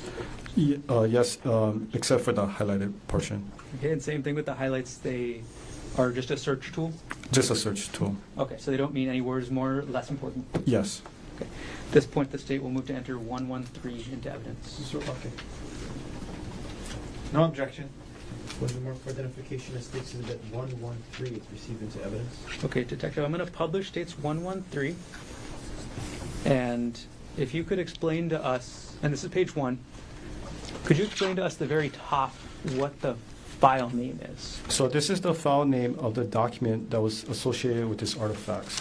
So this was a PDF document, and then the file name was BOFA Amex e-statement. It appears it's from December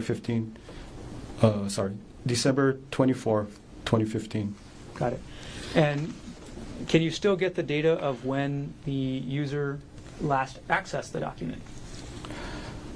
The user last access on December 14, 2024 at 10:45 p.m. Okay. And could you explain to us the file path of how to find this document on the laptop? Yes.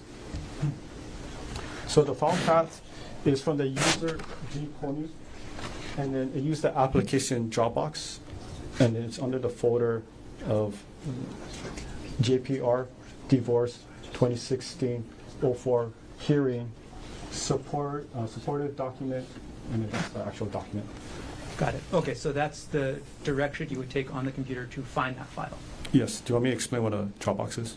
Could you explain what Dropbox is? Yes. Okay, so Dropbox is an online, like a backup server, like a cloud storage. It backs up your files and folders from your computer or your phone.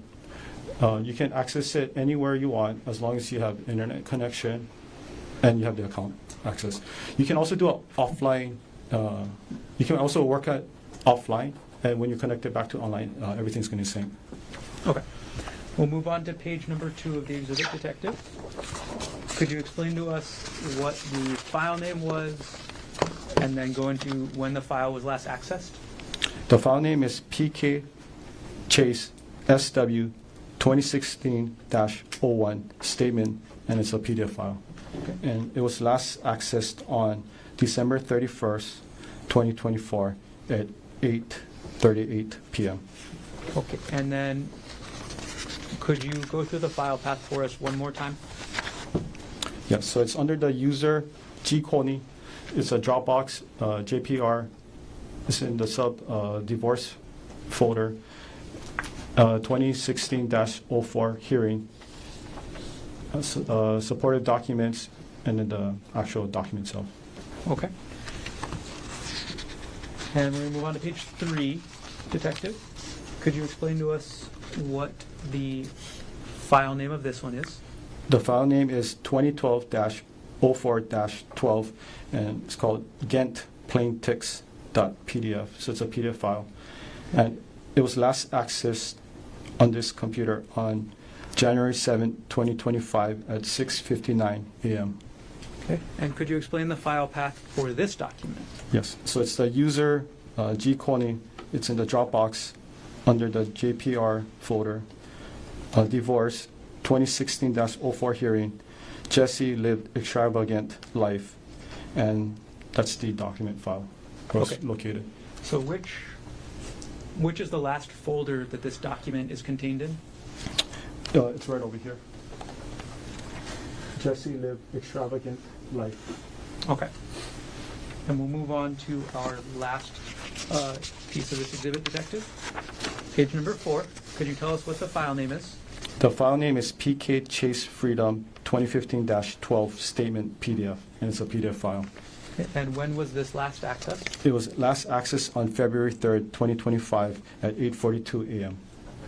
And without going through the entire file path again, was this in the supporting documents folder of that 2016 hearing in the divorce folder? Supportive documents, correct. Okay. I'm going to take the exhibit down and I'll retrieve it from you, Detective. As I retrieve the exhibit from you, I'm going to approach with states 114. Showing your defense. All right, so I'm going to retrieve 113. I'm going to hand you 114. And as I hand exhibit 113 to the clerk, could you review states exhibit 114, please?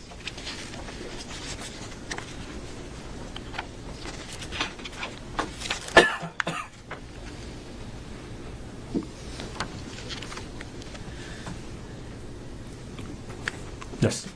Have you had a chance to review this? Yes. Okay, what is this? So this is a Word document file relating to a 2018 tax created from the user G Konig. Okay, so this is the first time that you've testified this morning about a Word document, is that right? Yes. Okay. Does the Word document show an author? Yes. Who was the author according to the metadata? So the author is Gerhardt Konig. Does the metadata also show you who the last author is? Yes. Who is the last author of this document? The last author is Gerhardt Konig. Can you tell from the metadata when this document was last edited? Or modified, I'm sorry. Okay, so it was last modified on March 12, 2019 at 3:02 p.m. And is there any attachment to the metadata page for this exhibit? Yes. Okay. And is the attachment a portion of the entire Word document? Yes. Is this a true and accurate copy of, again, that portion of the Word document along with the metadata that you found on the laptop, item number 48 So in this case? okay, so for the Word document, it was highlighted and it was redacted. Okay. What kind of information was redacted? It was a Social Security number. Okay. So other than the Social Security numbers being redacted, is the content of the Word document a true and accurate copy? Yes. And again, there's highlights in this part, right? Yes. Same as always, the highlights don't mean anything? It doesn't mean anything. And for page 1, for the metadata, is that a true and accurate copy of the metadata that you found related to this Word document? Yes. Okay. At this point, the state moves Exhibit 114 into evidence. Mr. Otake.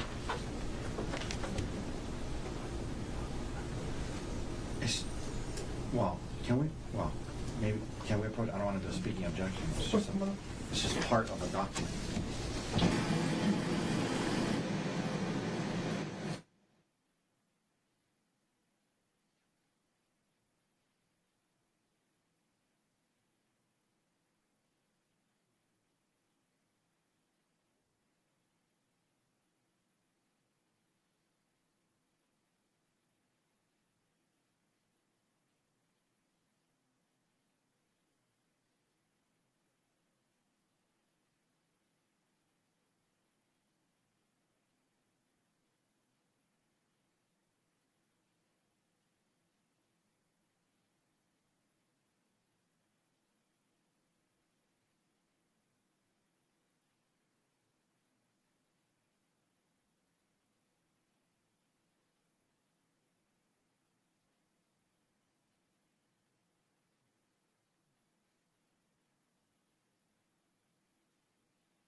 document is admitted later. Understood. So what is the mark for identification, including the full attachment as states exhibit 114 will be received into evidence? Okay, Detective Numa will retrieve that exhibit from you, and we'll come back later with everything. Okay. Okay. All right. So I'm going to retrieve from you 114, and I'll approach with states 115.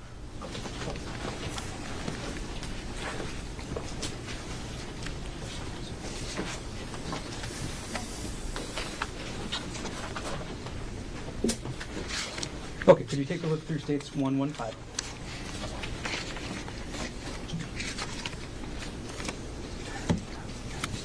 Yes. Okay, do you recognize what this is? Yes. Okay, and what is this?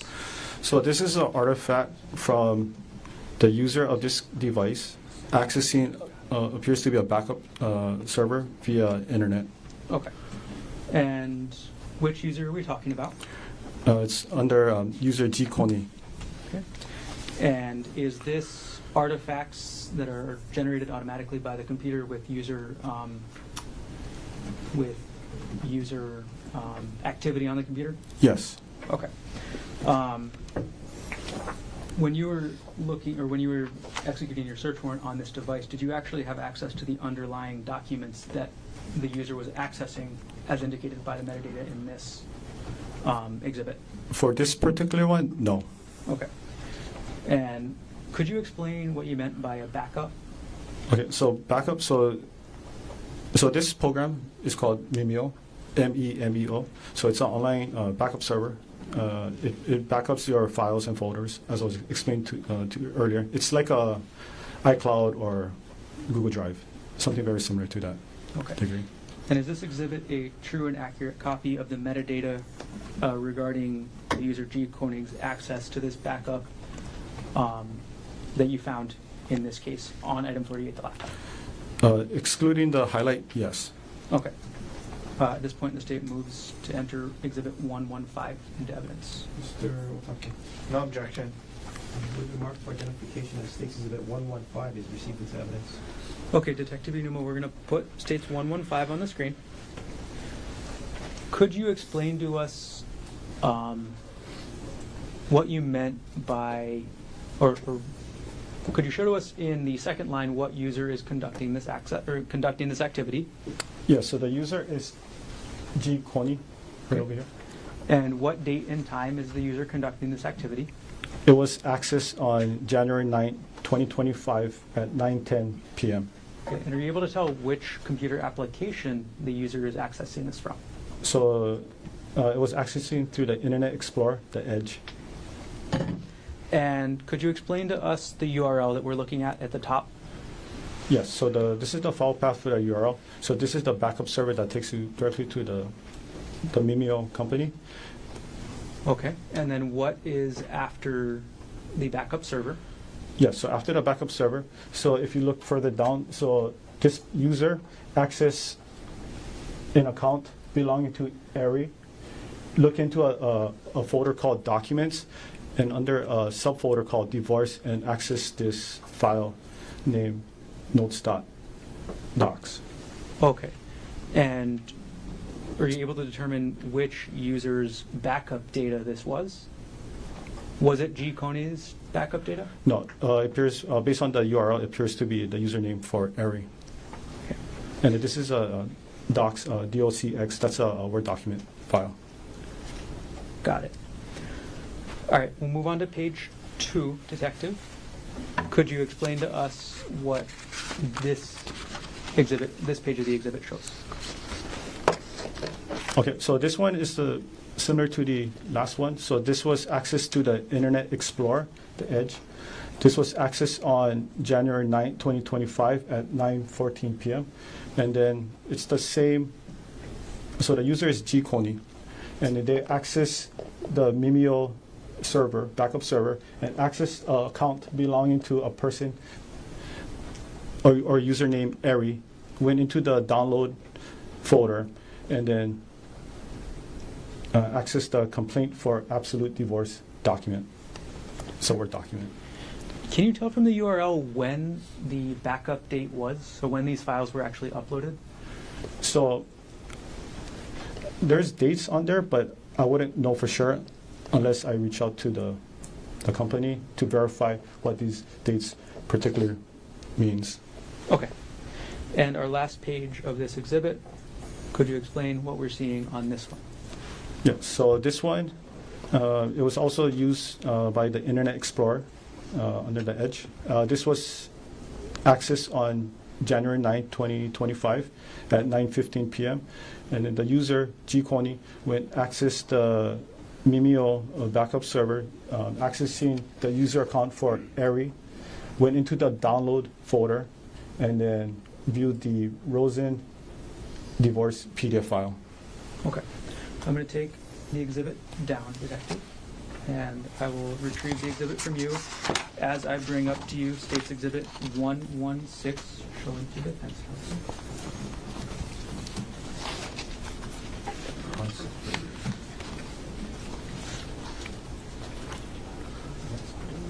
So, We'll come back for this one then. yeah.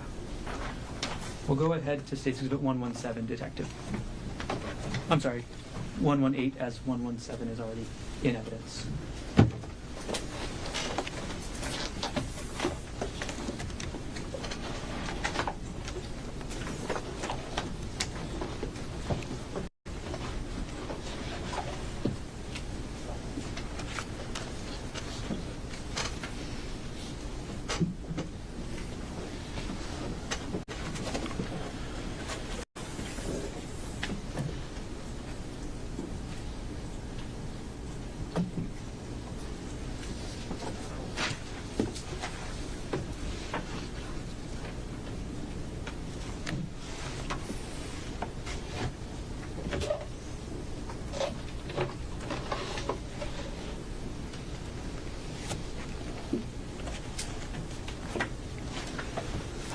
I apologize, detective. Now I have 118. I will show his defense and bring it to you. Thank you.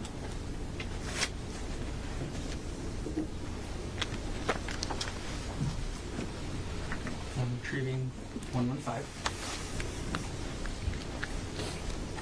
And here's the clerk.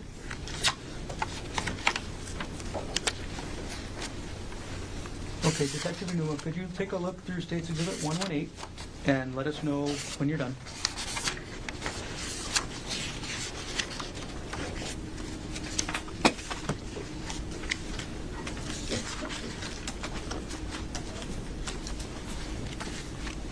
Okay. Okay, do you recognize what I've handed you? Yes. Okay, and what is this? So this is an email file that was sent to an individual under the username G. Konig. Okay, who was the, you said this is an email file. Are there any attachments to it? Yes. Okay, and are those attachments included in the exhibit? Yes. Who was the email address sending the email? So the email address, sorry, you mean the user of the email sending to the recipient? Which email address is this from? Oh, okay. Yeah, this email address is from gkonig at proinbox.com. Okay, and is that the same email you've referenced a couple of times before already this morning? Yes. All right, and who was the email sent to? It's sent to, the email address is bryant.bunting@gmail.com. And is this exhibit a true and accurate copy of the metadata attached to the email along with the email attachments? Yes. Okay. Did you actually have access to any content in the email or just the attachments? So inside the content, there was nothing inside the content, but then there was attachment part Okay, of the... so there was no like email message. It was just a bunch of attachments. Yes. Okay. And at this point, the state will move to admit the State's Exhibit 118. Mr. Okay. No objection. You move the mark for identification as State's Exhibit 118 is received into evidence. Okay, Detective Enuma, I'm going to publish the exhibit. All right. I'm going to zoom in on the top of the page. Okay, so you've already told us who the email was to and from. Could you tell us the date and time of the email? Yes, the date and time is December 4, 2024 at 3:33 p.m. And what was the subject line of the email? The subject line was stuff. Okay. And you already told us that there was no content to the email messages, but I'm going to zoom in on this portion that says attachment names. What are the attachments to this email? So there were 3 attachments to this email. The first one was called screen time and deleted messages docs. The second attachment was called some saved chats with pictures docs. And the third one was chat.txt file. Okay. All right. And Detective, we're going to go through. Do you recognize there's 3 attachments to this email, right? Yes. Okay. And if I go through the attachment, can you tell us which attachment is in order? Yes. Okay. So we're going to go to page 2 of this. Which attachment are we looking at here? So this is the first one. This is under the screen time and deleted messages. Okay. Detective, I'm going to zoom in on the text here. What does that say? So it says 7 hour on screen in 10 days. So about an hour per day messaging on workday. Messages in thread do not support this. Vast majority are deleted. 5+ hours in background. Phone calls, ? Okay, I'm going to take that down. Okay, Detective, we're going to move on to the next page.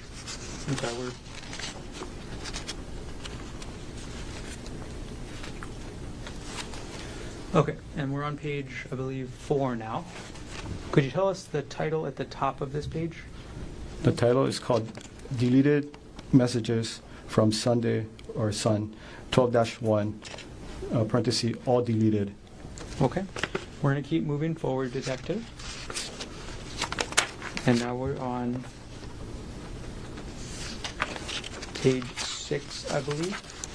Are we still in that first attachment, the one you mentioned earlier? Yes, still under the first attachment. Okay. Let me take it down for just a second, Detective. And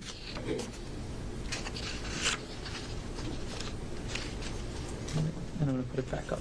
So I put page 6 back up. Putting now page 7. Could you let us know when we get to the next document that's been attached to this email? Yes.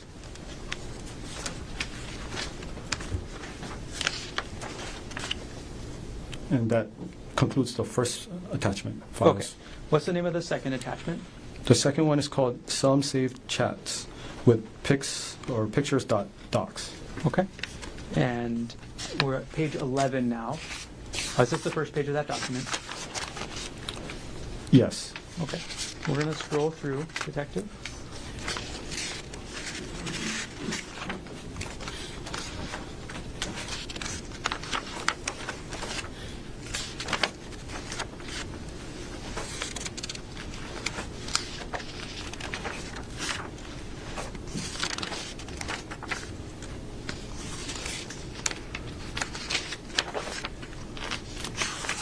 All right.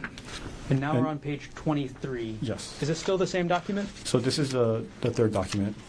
Chat.txt? Yes. What is a TXT file? So TXT is a type of format. It's text-based. So in this purpose, we had to convert it to a PDF so you can display it. Okay. All right, I'm going to take the exhibit down. I'm going to retrieve exhibit 118 from you. And I'm going to approach with states exhibits. I'll skip ahead a little bit. We're going to approach with states exhibit 1, 2, 4.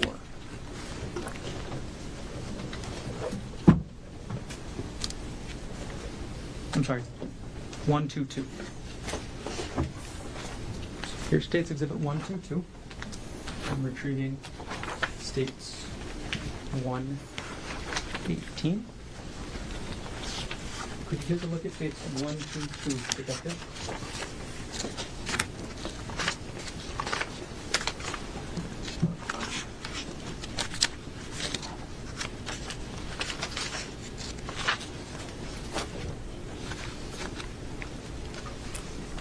Yes. Do you recognize what that is? Yes. What is that? So this is a Excel file that was found on the computer. Okay. You say it's an Excel file. Is there also an attached metadata? Yes. Okay. And can you tell who the author of the file was? Yes, the author is Gerhardt Konig. Okay. And is the entire sorry. And when was this file last, or what's the file name that we're talking about here? The file name is underscore chat, parenthesis work phone, parenthesis dot XLSX Okay. file. Is this exhibit a true and accurate copy of the metadata along with the XLS or the file that was attached to this? Yes, minus the highlighted portion. And then this was converted from an Excel file to a PDF. I see. Okay. At this point, the state will move to introduce states 1, 2, 2 into evidence. Mr. Otake. No objection. Will the mark for identification of States Exhibit 122 is received? Okay, Detective Unuma, I'm going to put the metadata page for states 1, 2, 2 on the screen. I apologize, the screen is now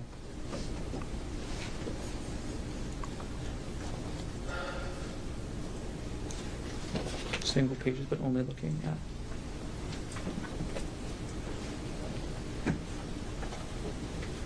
I apologize. All right, I'm going to put states 1, 2, 2 on the screen at page 1. Okay. Can you tell us when this file, this chat work phone file, was last accessed? It was last accessed on January 3rd, 2025 at 2:01 p.m. And could you explain to us the file path to find this document? Okay, so this one is under the user Konig. It's in the Dropbox application. In the active projects, under the folder, new folder, and that's where you find the Excel file. And could you tell us, or does the metadata tell you when this file was created?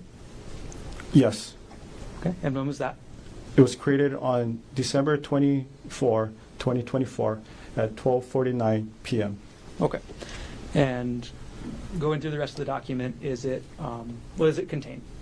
So it contained a chat messages between Jeff Miller and Ariel Konig. Okay. I'm going to go ahead and move us along to States Exhibit 133 now, Detective. I'm going to approach you with that exhibit, and it's been shown to defense. 1, 3, 3. 1, 2, 3. Oh, sorry, 2, 3. Okay, and I'm going to approach with States 1, 2, 3, Detective.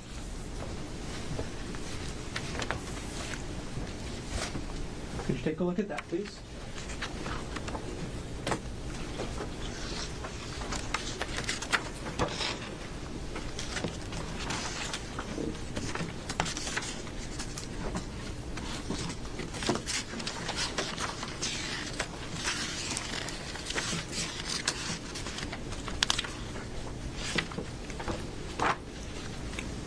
Hi, Yes. Detective, do you recognize what that is? Yes. Okay, what is that?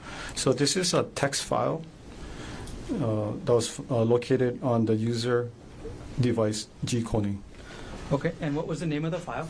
The file name was underscore chat, parenthesis, pers, phone, parenthesis, dot txt file. Okay, and Detective Inuma, I know we just did States 122, which was chat work phone. What is contained in chat purse phone? So it also contains text messages between Jeff Miller and Ariel Konig. All right, and for the exhibit that you have up there with you, States 123, is there both the metadata attached to the user activity with regards to this file as well as the file? Yes. Is that a true and accurate copy of the metadata that you saw on the software along with the file? Yes. At this point, the state moves exhibit 123 into evidence. Mr. Otake. No objection. Will the mark for identification as States Exhibit 123 is admitted into evidence? Okay, I'm going to publish And Detective Muno, we're not going to go through the entire chat this time either, but can you go through when this was created, the file path, and then when it was last accessed? Yes, okay. So it was created on December, right here, December 8, 2024 at 3:18 p.m.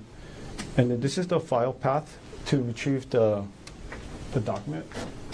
So this is the user G. Konig. Goes in the Dropbox application under the folder active projects, subfolder, and then this is where we're able to recover the document. Okay. And when was the document last accessed by the user? It was last accessed on January 7th, 2025 at 9:06 a.m. Okay. And then again, you said that the attached file is the messages. Yes. Okay. We'll keep moving, Detective. I'm going to retrieve Exhibit 123 from you, and I'm going to approach with Exhibit 124.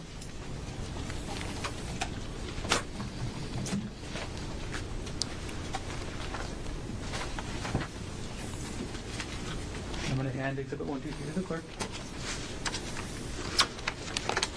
Okay, Detective, could you look through State's Exhibit 124 for us, please?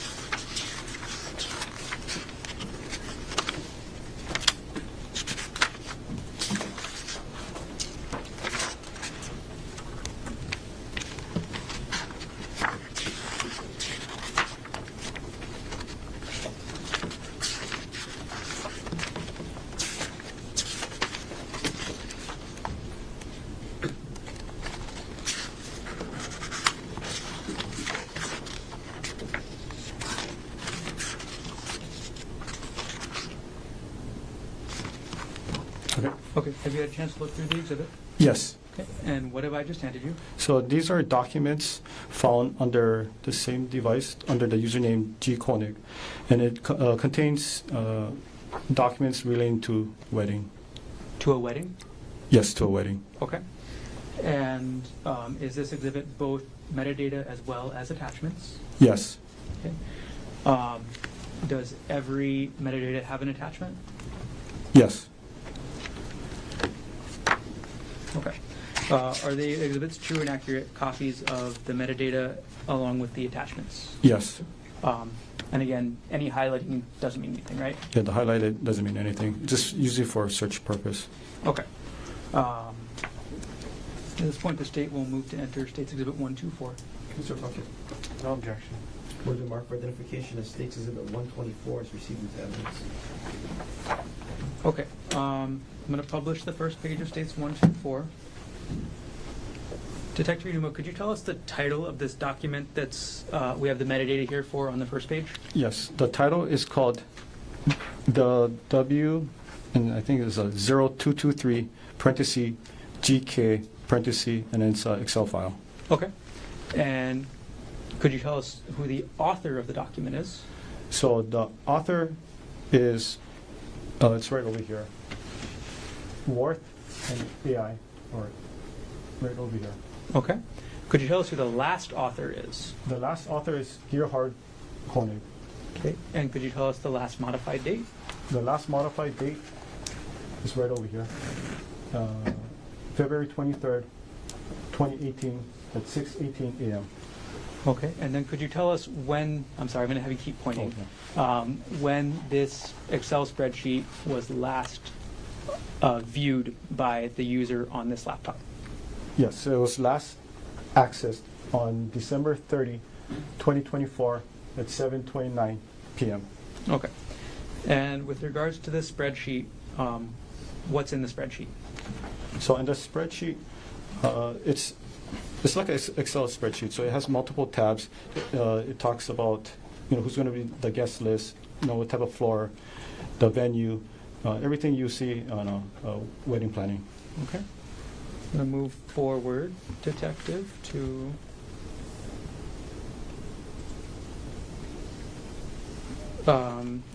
page number 11. All right. Detective, could you tell us what the document in this is? So the document name is The W0225 parenthesis GK parenthesis, and it's a Excel file. Okay. Is this the same Excel file as the one that we just talked about? It's not the exact same, but it's very similar. Okay. When was this file last accessed? It was last accessed on January 22, 2025 at 6:25 a.m. Okay. And the actual attached file is not attached to this exhibit, is that correct? Yes. Okay, so we just have the metadata for this file. Yes. Okay.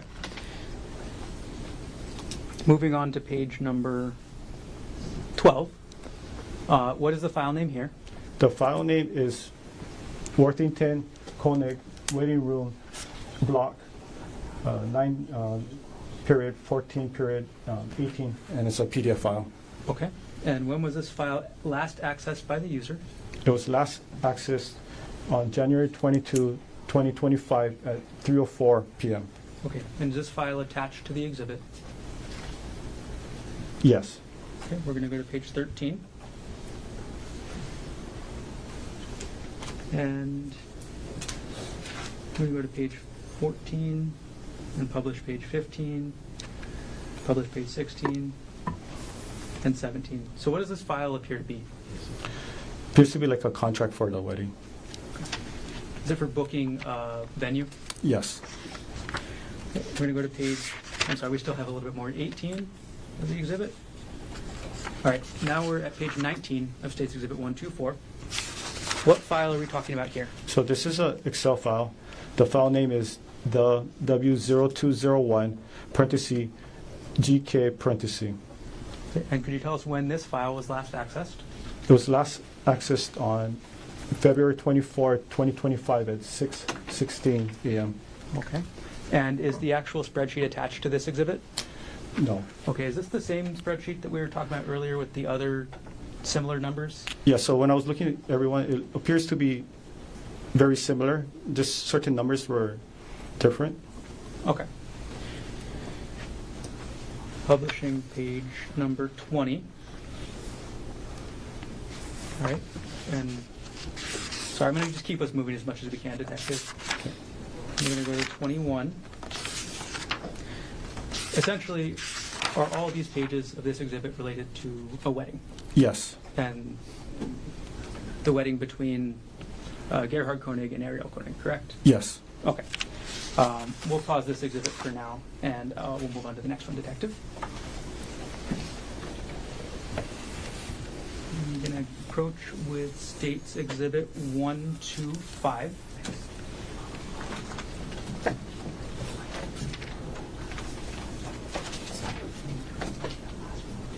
Yeah, it's not- yeah. States 125. Okay, thank you. Okay, I'm going to approach with States 125 and retrieve 124.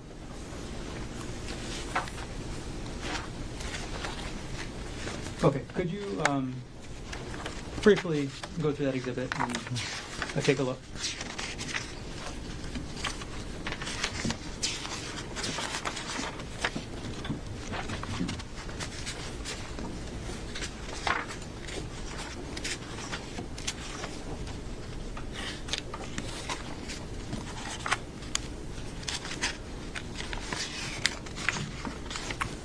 Yes. Okay. Do you recognize the exhibit I've just handed you? Yes. Okay, and what is this? So this contains documents relating to the user or the couple's financial history, investment account, life insurance, and any Okay. kind of benefits. All right, and do you in this exhibit have both the metadata along with the attached files? Yes. And is this exhibit a true and accurate copy of the metadata along with attached files that you viewed on item number 48, the laptop you examined in this case? Yes.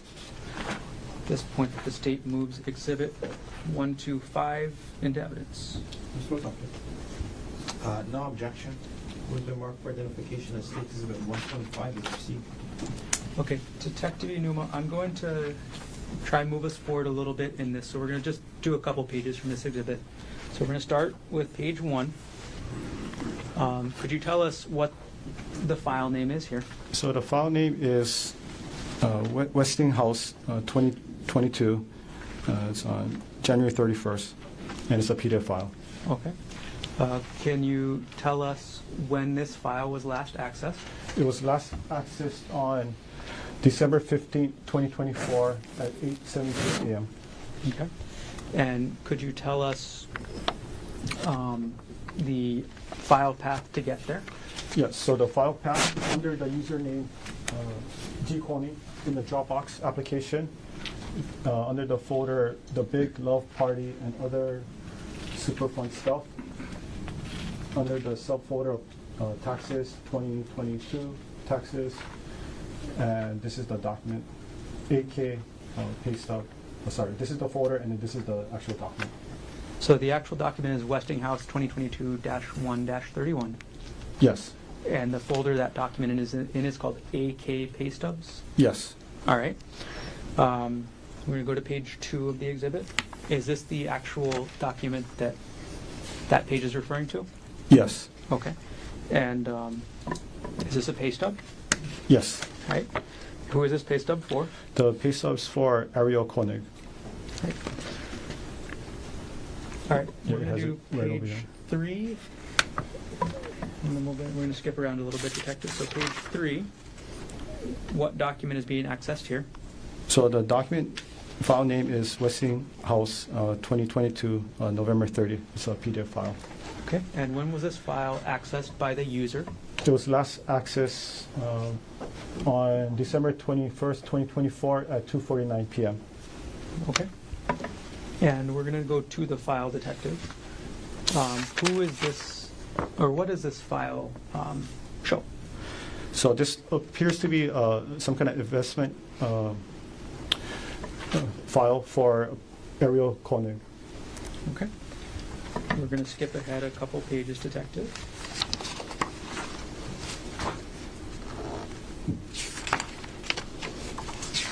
To page...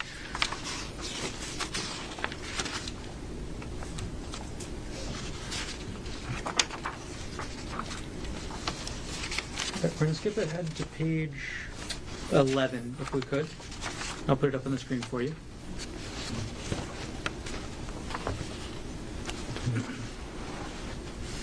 Okay, detective, Okay. what is the file name that we're looking at here? So the file name is Westinghouse 2022. It's March 31st PDF file. Okay. And what date is the user last accessing this file? It was last accessed on December 31st, 2024 at 8:38 p.m. Okay, detective, are there any other activities that we've talked about so far that occurred on December 31st, 2024 at just around that time? Yes. Okay, and what was that? So under the user G. Konig, the pay stub for Emil Konig was viewed, and also too a divorce file was viewed too. Okay, I'm going to put them both up on the screen together. So we'll keep States Exhibit 125 on the screen right there, detective.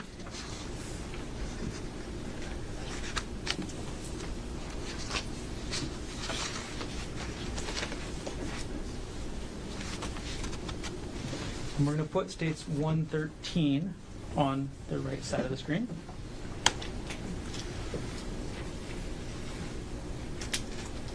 And on States 113, we're going to scroll ahead to page 2. All right. Is these the two activities that are happening at the same time or a similar time, detective? Yes. Okay. So on the left side, we have States 125. And what is the file for that one again?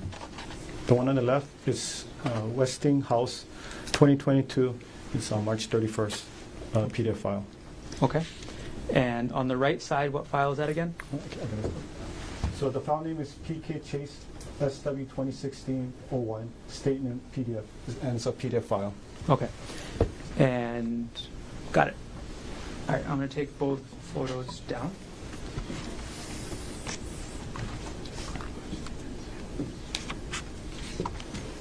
And I'm going to go back to Exhibit 125, Detective. Sorry, what the number? We're going back to 125. 125. Okay, thank you. All right, and almost done with this exhibit, Detective.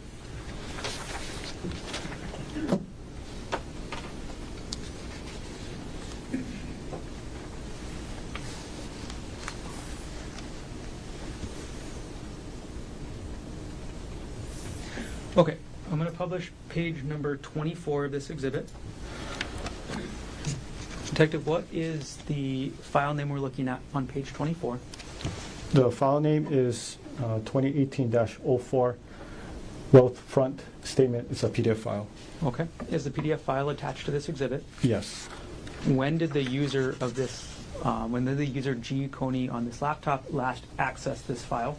It was last accessed on March 14th, 2025 at 3:46 p.m.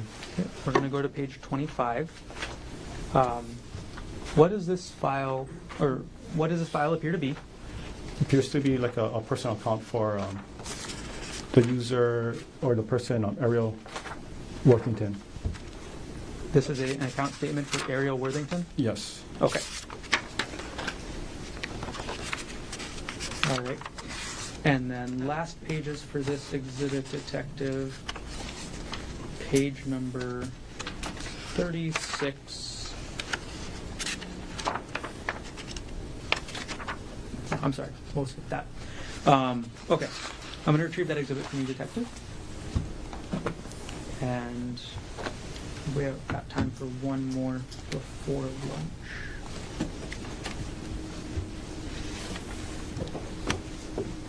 We got states 1, 2, 6 showing the defense counsel. May I approach? Yes. Heading 126. Can you take a look through that, Detective?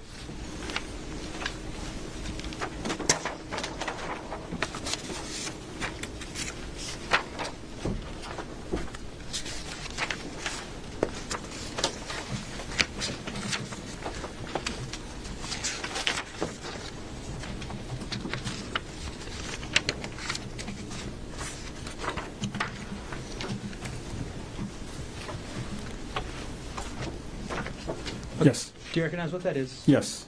All right, what is that? So this is a PDF file containing information about retirement. Okay. And is this exhibit both the metadata as well as portions of the attached file? Yes. Okay. And all right, is this a true and accurate copy of the metadata as well as the portions of the file that you found on the laptop during your examination in this case? Yes, and I think one part was the highlighted, but you just got to remove the highlight. Okay. At this point, the state will move to enter 126 into evidence. Okay. No objection. Furthermore, for identification, the state's exhibit 126 is received. Okay. And we'll hold off on publishing for now. And Detective Inuma, our last one for now will be states 127. So I'm going to approach with 127.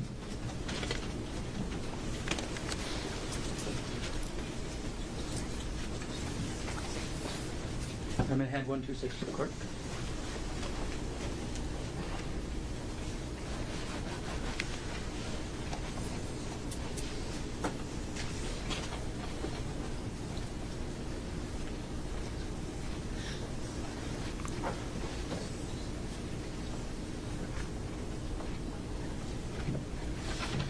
Okay, Detective, do you recognize what I just handed you?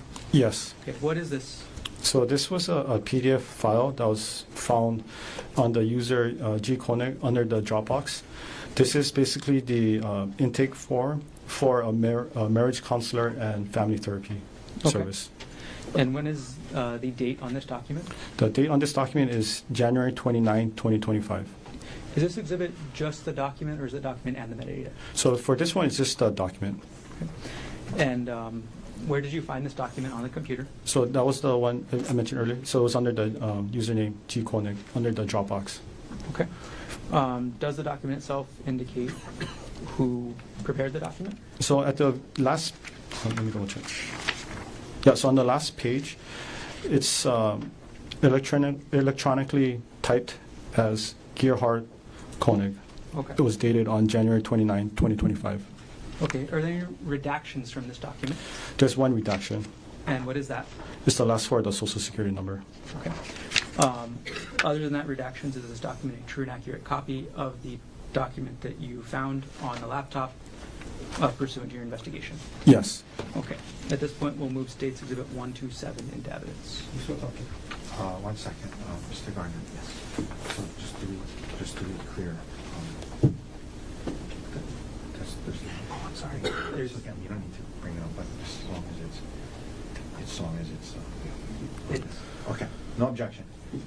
What has been marked for identification as States Exhibit 127? Okay. And Mr. Garner, is this a good time for a break? this is a great time for a break. So, ladies and gentlemen, another long stretch. Take our lunch break. Leave your notebooks on your chair. See if you're ropes. If you're talking a bit about this case, keep an open mind. We're not trying to learn about this case outside of the courtroom. Have you come back at 1:30? Slightly longer lunch. Okay, enjoy your lunch. See you at 1:30. All right.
that 25-270, Dr. Konig is present in court with all four counsel of record. All jurors are back in the courtroom. Detective Emil is on the stand, still under oath. Mr. Leonard, whenever you're ready, we'll continue on with your direct examination. I apologize, I'll just take a moment.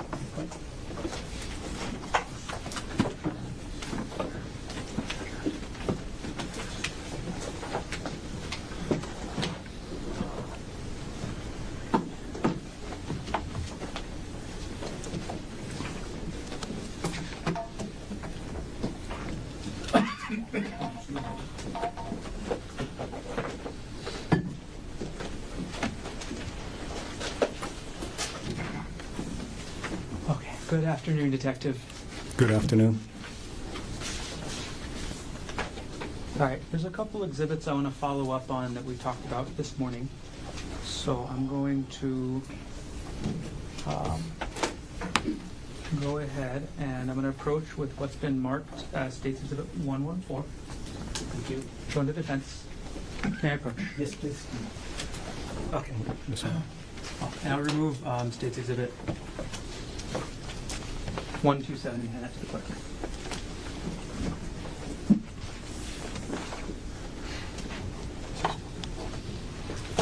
Okay, could you take a look through that exhibit, Detective?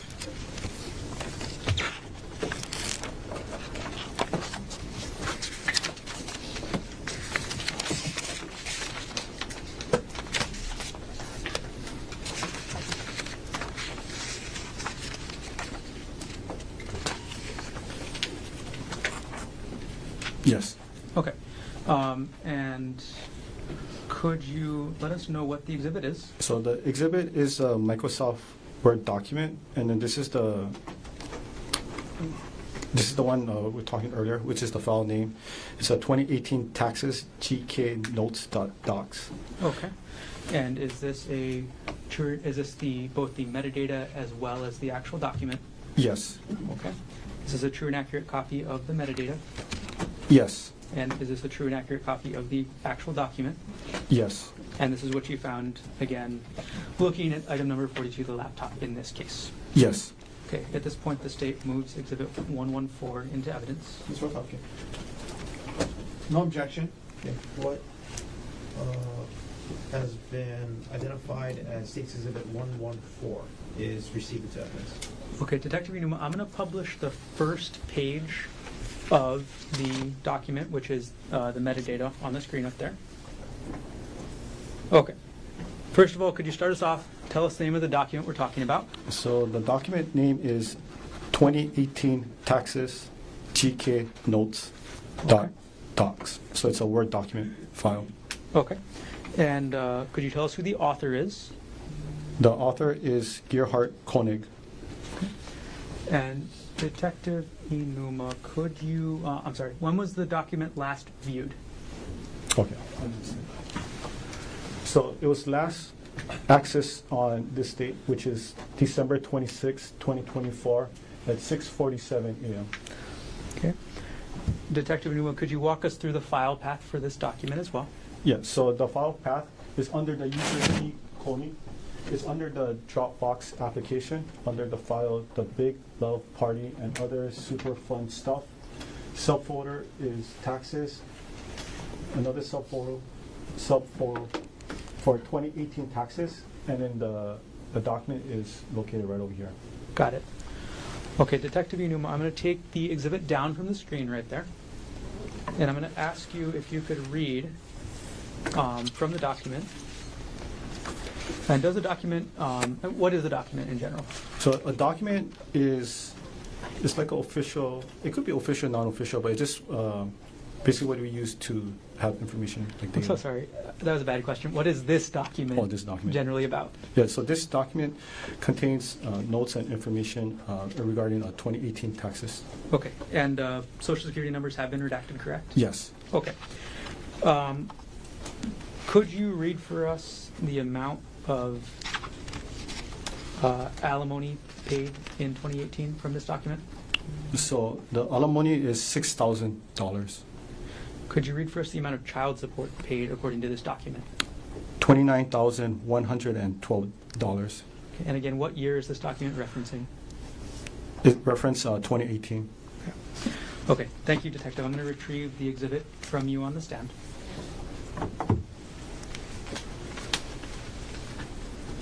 Thank you. And the next exhibit I'm going to hand you is going to be State's Exhibit 124. Thank you. And I'll hand that up to you, and while you're flipping through, I'll give the old exhibit to the clerk.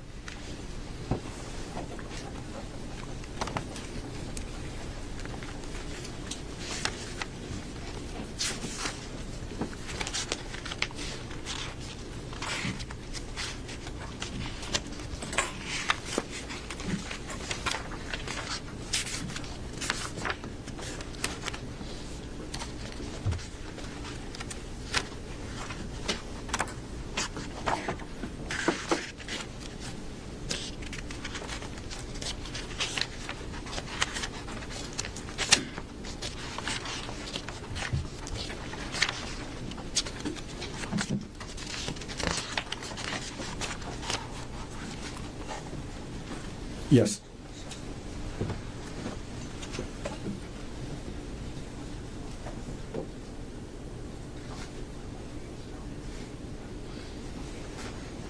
Okay, I'm sorry, Detective. Have you reviewed the exhibit? Yes. Okay, and again, is this one of the exhibits you viewed this morning?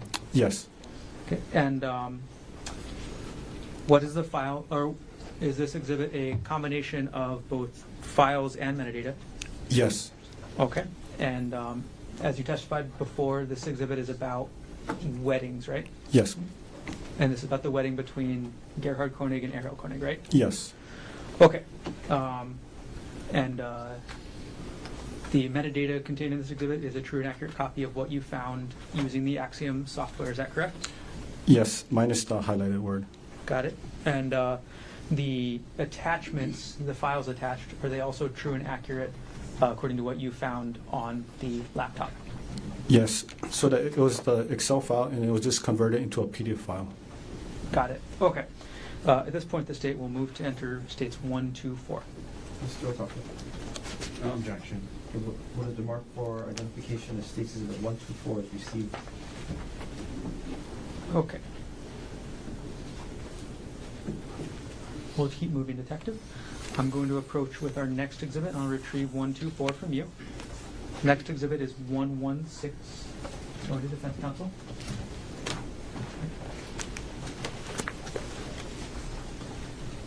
I'm retrieving 1, 2, 4. It's a big stack of papers I gave you. Can you just thumb through it real quick?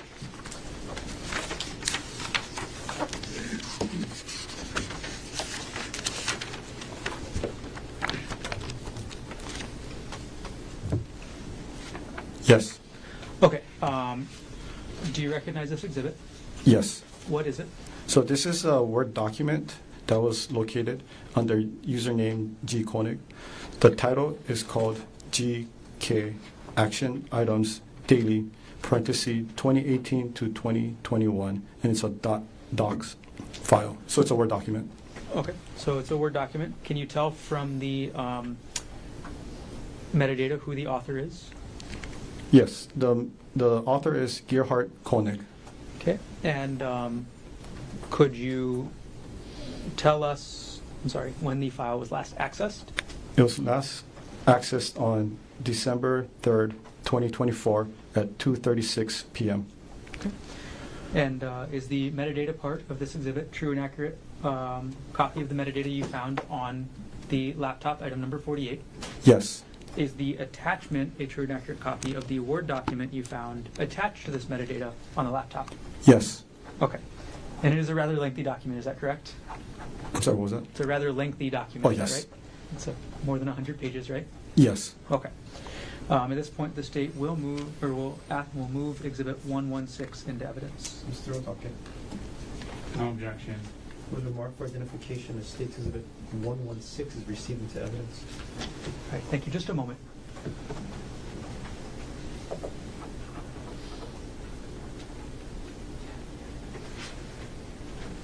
Okay, thank you, Detective. Just a couple more to go. I'm going to go and retrieve Exhibit 116 from you, and I'm going to hand you what's been marked as States Exhibits 119 120 and 121, okay? Yes. Okay.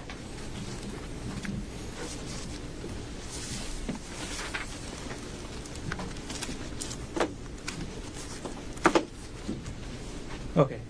Do you recognize the three discs I just handed you? Yes. Okay. Before testifying today, did you review what's on those discs? Yes. Okay. And what is on those discs? So it contains a zip file. So basically a bunch of files combined together and placed in a zip file. So a zip file is like a container. You put everything inside and you zip it up, and it decompresses and allows it to be sent via email. Okay. And is there also metadata contained on those discs? Yes. Okay. And in each of those discs, what is the metadata show? So it shows the date and the time where these items were attached. It's under WhatsApp, and it was under Jeff Miller. There was a series 1, 2, and 3, and it was sent from the user of this device to the person, the same user of the device. Clarify, Detective. Are we talking about an email here?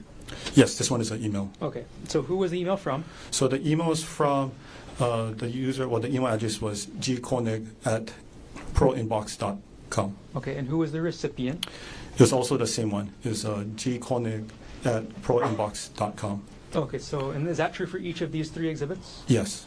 So each of these three exhibits is an email that the user of the email address gkonig@proinbox.com sent to themselves. Yes. Okay. Did you review these exhibits to make sure that they are fair and accurate, decompressed zip files? Yes. Okay. Is the metadata on each of these exhibits a true and accurate copy of the metadata that you saw while examining the laptop? Yes. Are those three zip files, do you remember the names of them? I know it was WhatsApp, and then it was Jeff, and then it was a one, and then there's a zip. It's a zip file. Okay. I mean, I don't know like offhand the accuracy of the file name, but then there was a WhatsApp Jeff 2, and then there's a WhatsApp Jeff 3, and they're all zip files. Okay. Got it. And are the contents of those files contained in an individual folder on each disk? Yes. Okay. And then is the metadata also contained on each disk? Yes. After you reviewed the disks, did you sign and date them? Yes. Okay. And at this point, the state moves Exhibit 119, 120, and 121 into evidence. Mr. Otake. No objection. The order marked for identification of states exhibits 119, 120, and 121 will be received. Okay. Detective Inuma, I'm quickly just going to publish the metadata for each of those exhibits, okay? So Yes. we're going to start with Exhibit 119, and I'm going to publish the metadata that's contained on that exhibit. All right. So when we look at the file name, can you tell us, now that you actually see the data, what is the file name in Exhibit 119? Yes. The file name is WhatsApp chat -jeffmiller.zip. Okay. And when was this email sent? This was sent on December 24, 2024 at 12:26 p.m. Okay. And then everything else on the disk is what's contained in that WhatsApp chat Jeff Miller zip file, correct? Yes. Got it. Okay. We're going to publish the metadata from States Exhibit 120. All right. Detective Inuma, what was the file name of this under States Exhibit 120? So the file name is WhatsApp chat -jeffmiller2.zip. Okay. And can you tell us when this email was sent? Yes, it was sent on December 24, 2024 at 12:20 p.m. Okay. And we'll move on, Detective, to the metadata from States Exhibit 121. All right, could you tell us what the file name is for this? Yes, the file name is WhatsApp chat -jeffmiller3.zip. Okay. And can you tell us which date this email was sent? It was sent on December 24, 2024 at 12:20 p.m. Okay. I'm going to take the exhibit down.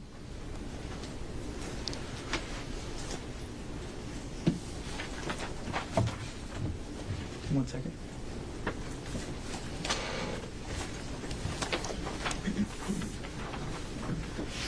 Okay, Detective, thank you for answering my questions. I have no further questions.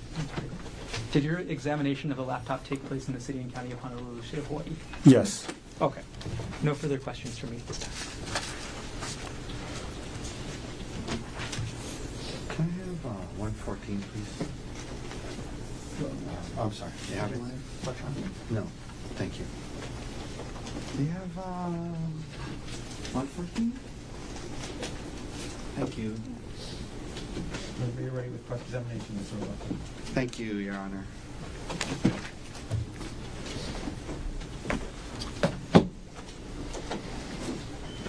Okay, good afternoon, Good Detective. Good afternoon. Can you tell me how you pronounce your last name? Is it Inuma or Iinuma? It's Inuma. Excuse me? Inuma. Inuma. Yeah, long I. Okay. So, you're a detective with the Honolulu Police Department, yes? Yes. And it was a few hours, maybe 4 or 5 hours ago, but what kind of expert were you qualified to be today? It's a digital forensic. Digital forensics, right? Yes. As in, you get a search warrant as a detective, you go through someone's computer, search relevant terms, trying to find evidence that is relevant or helpful to the prosecution, yes? Yes. And in this case, you talked about artifacts, as in files, is that right? Yes. Isn't it true that your search through the Axiom program, you collected over 7,000 files, yes? It was 9,000. Sorry, it was 7,941 files. 7,900 files from the computer that you believe belongs to Gerhardt Konig, yes? Yes. And then of those 7,900 something files, you sifted through it looking for the ones that you believe would be the most relevant to the prosecution, correct? Yes. And the prosecutor worked with you on that, yes? I worked with the lead investigator. I'm sorry, the detective Spacek, is that right? Yes. And the ones you went through today, it's the best you guys could come up with, yes? Yes. The search warrant, it's not like you can just go through anything and everything on a computer. The search warrant has terms that you're limited to search, yes? Yes. And the lead investigator, these terms are developed based off of what you guys think you're looking for might be helpful to the case, yes? Yes. And so, for example, in this case, some of the search terms that you're looking for on the computer to see if somebody searched for or looked this up, some of the search terms were danger, death, fall, slip, accident, cliff, kill, die. Those are some of the search terms that the lead detective put in the warrant that you guys are trying to comb through this computer, trying to see if we can find searches for death, falls, accident, cliff. Those are some of the search terms that you guys are looking for, right? Yes. Okay, and again, today you went through what you found, right? Yes. And there were other search terms as well that had Ariel's name, yes? Yes. And Miller's name, yes? Yes.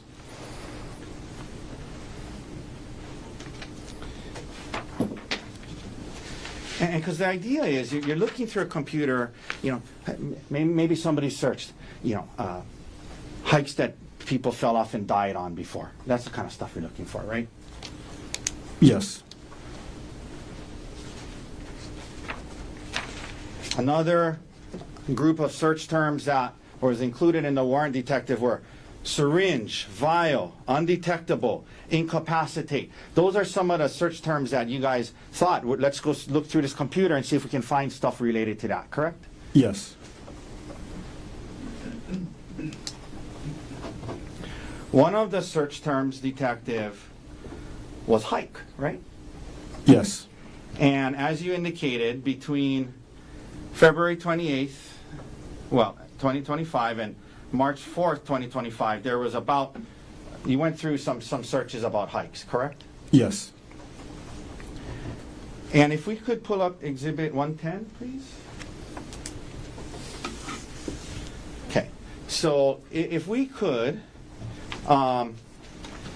Mr. Dirks, if you could zoom in on this top 3 or 4 up there, please. Okay. Did it get bigger? Or? Yes. I One can see second. it. Is there a way can you make that bigger? Yeah, thank you. Okay. Okay, it's all right. So some of the searches said Maui hikes, Oahu Spring Trail, Hale Maui Trail. So there were searches related to Maui hikes as well. Yes. Yes. And are you aware that Dr. Konig would go on hikes with his son on Maui often? No.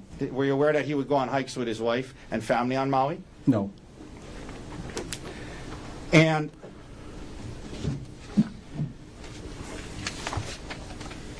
on that same exhibit, you see on the bottom there?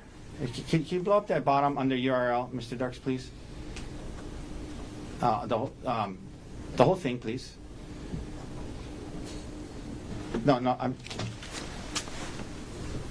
including this part, please. Okay. Okay. So this is from your search, some of the searches that was done on hikes, correct? Yes. And so, for example, best hikes on Oahu was searched, right? Yes. 10 best trails and hikes on Oahu came up, yeah? Yes. Easy hike on Oahu came up, yes? Yes.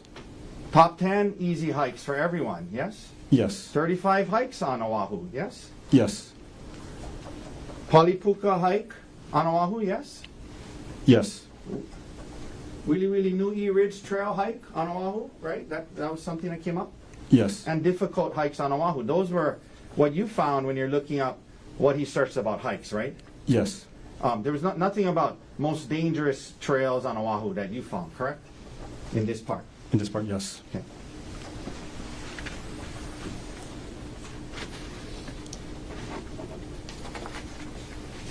And it's true, you can zoom out of there, Mr. Dirks, thank you. The last time according to you, that you found that he searched about hikes was on March 4th, 2025, correct? Yes. And you understand the incident in this case was on March 24th, 2025, yes? Yes. Okay. So from what you saw, it's not like he kept going back and looking at more and looked at different ones more leading up to after March 4th, correct? Yes.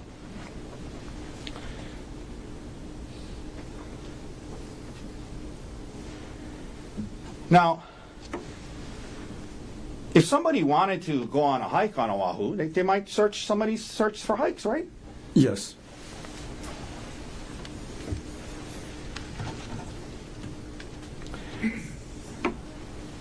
Detective, we went through Exhibit 105, if we could pull up 105. And this was the one with the Reddit, I guess, is it a website or is Reddit a website? So it's a website. It's an online social media platform. It's like online social media, right? Something like a Facebook. Something like a Facebook where I think you said you can go to it and get advice on certain topics or see what other people have to say about it, right? Yes. Yeah, for whatever, if you wanted to learn about, any certain topic and see how people else have dealt with it, you might go on there and see what people have to say, right? Yes. Okay. And so, he's on, at least what you found on the computer, as one after infidelity. Let's go to the next page if we can, okay? As one after infidelity, let's go to the next page. Next page. And next page. Next page. Okay. So there's all these things having to do with infidelity, correct? Yes. Okay, let's go to the next page. Why did you do it? He's trying to look that up, yes? Yes. Next page. Okay, next page. Peer support. advice and removals. He's looking up peer support related to infidelity, correct? Yes.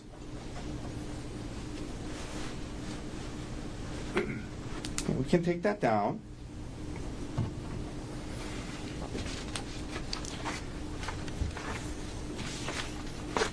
The term DARVO, you mentioned, can you tell us what that, your understanding what that means? Yes. So, from my understanding from reading, Reddit and then Google Yeah, search. what does it stand for? So, deny, attack, reverse, victim, offender. So it's from my understanding, it was as an abuser, you're trying to avoid accountability. So, for example, dealing with infidelity, the person who had the affair is trying to avoid accountability, trying to deny, trying to reverse it on the person that got cheated on, right? Yes.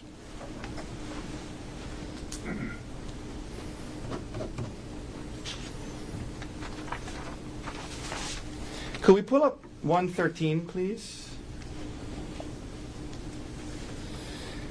So you brought up this exhibit, and you said that it's in the Dropbox, and it's part of, I guess you said a file divorce, and then hearing support, and then there's sub-files going all the way down to Bank of America Amex statement, correct? Yes. And that's the file name that was open. Bank of America Amex statement, right? Yes. It's a credit card statement, right? Yes. That happened to be in this chain of files, right? This was in there, right? Yes. But at least from what you pulled it, I mean, it was a credit card statement he was looking at, right? Yes.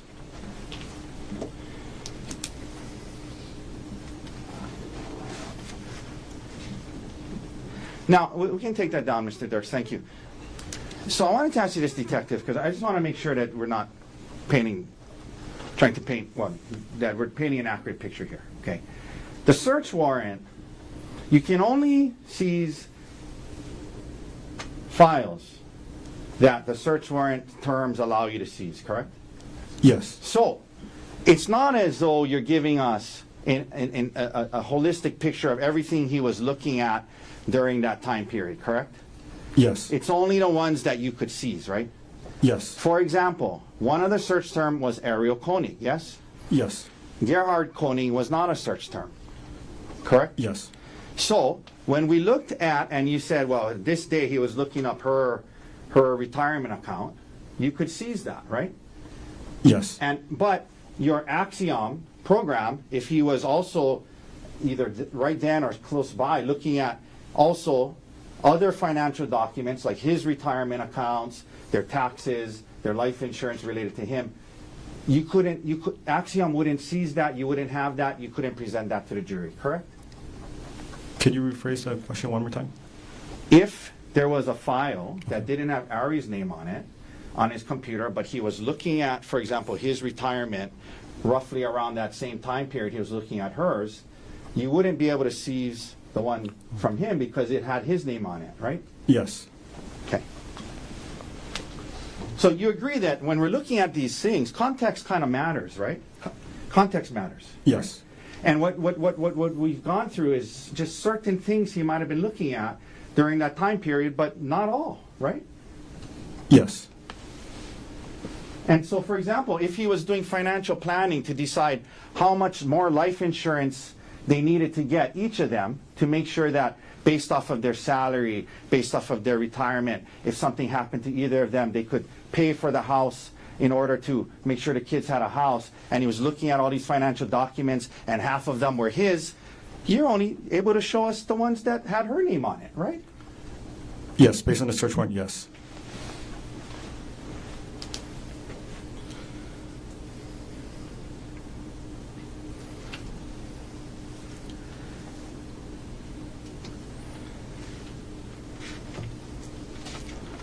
Could we pull up 114, please? Oh, I'm sorry. I think, is that the one I grabbed? I think that's the one I grabbed. Actually, it's not put, because, yeah. So 114, may I approach? Yes. Detective, 114 was the document entitled 2018 Taxes for Gerhardt and Emil Konig, right? Yes. And there are, it's multiple pages long, right? Yes.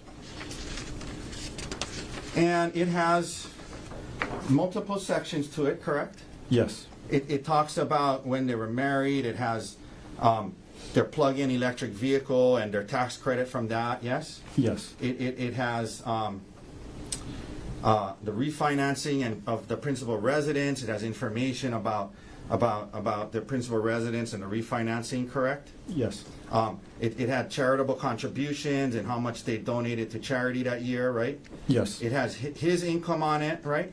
Yes. It has his withholdings from his W-2 on it, right? Yes. And the real estate taxes they paid to under 1098 form, yes? Yes.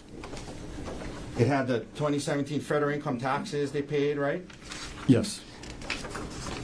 It talks about some investment and investment loss that they had that year, right? Yes. It has things from their W-2 from University of Pittsburgh, right? Yes. And then it has information about Ariel Konig on there, about, again, the principal residence, home mortgage interest, education information, healthcare information. It has all of that in this document, right?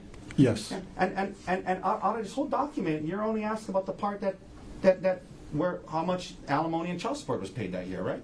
Yes. But there's a lot more other information on here, right?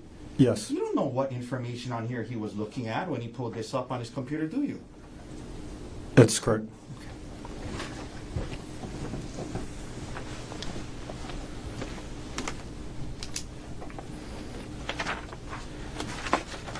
One second, detective.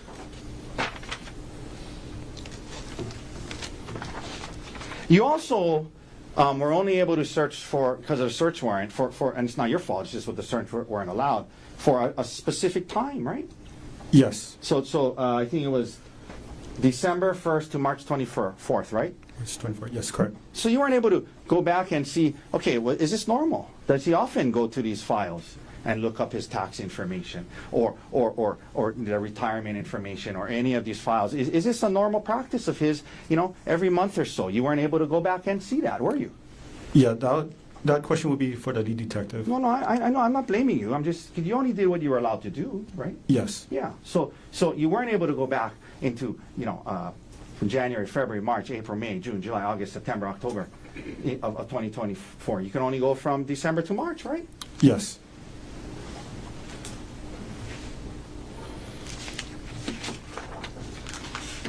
One second, I might be almost done.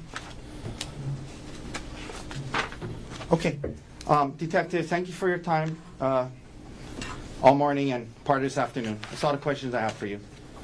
Thank you.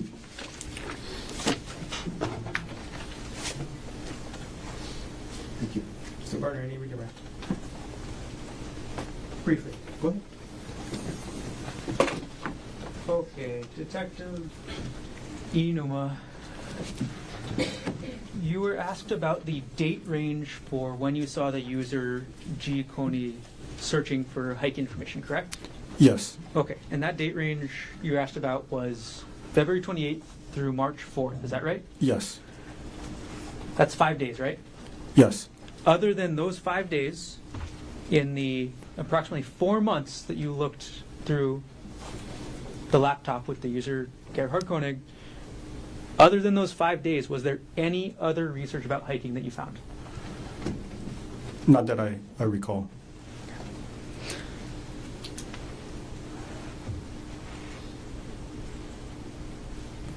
No further questions. So it's okay, any recross based on what was else in the door? No, thank you, detective. Detective, thanks for being here. Okay, thank you. Watch that step. I just... You can leave everything up there. Thank you. Mr. Gardner, state's next witness. The state calls Emil Konig. Before we call, can I remove the exhibits from the witness stand? Please.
Yeah. All right, thank you.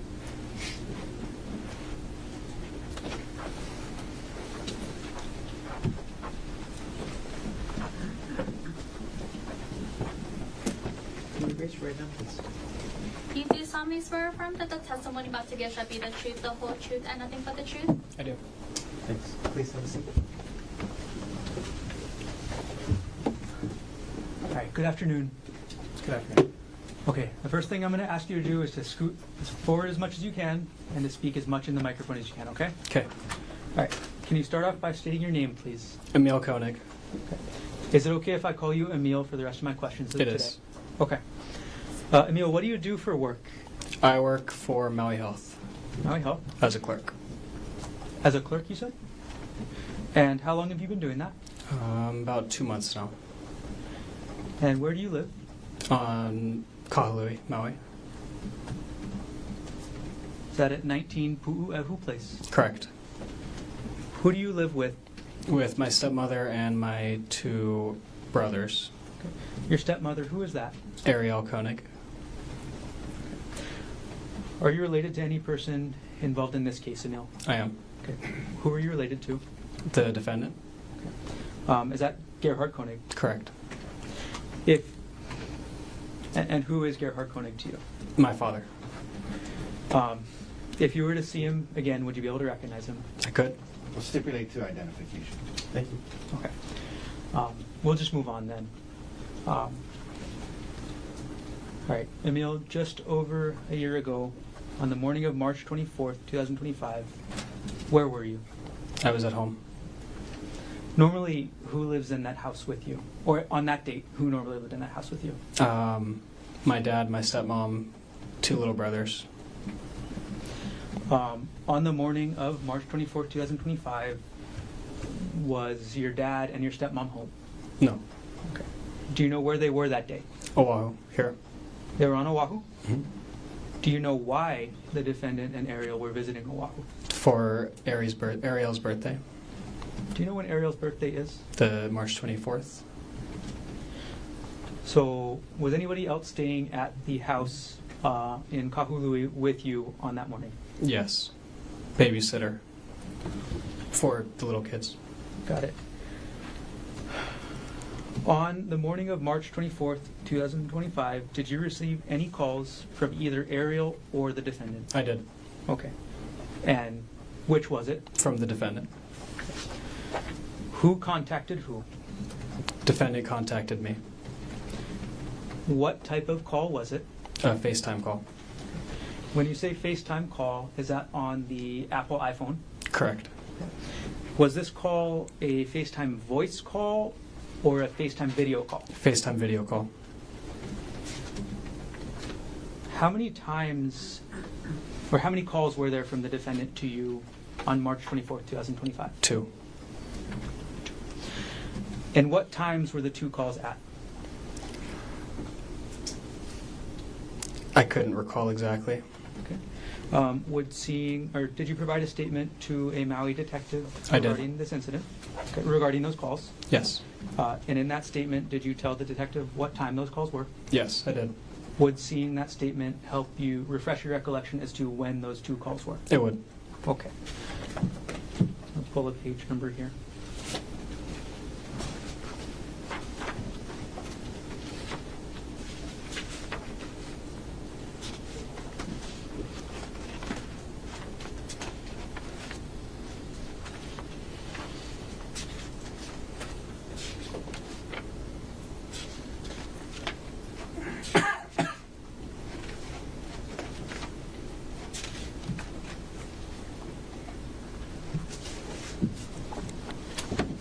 Okay, I'm going to approach with what's been marked as State's Exhibit 170,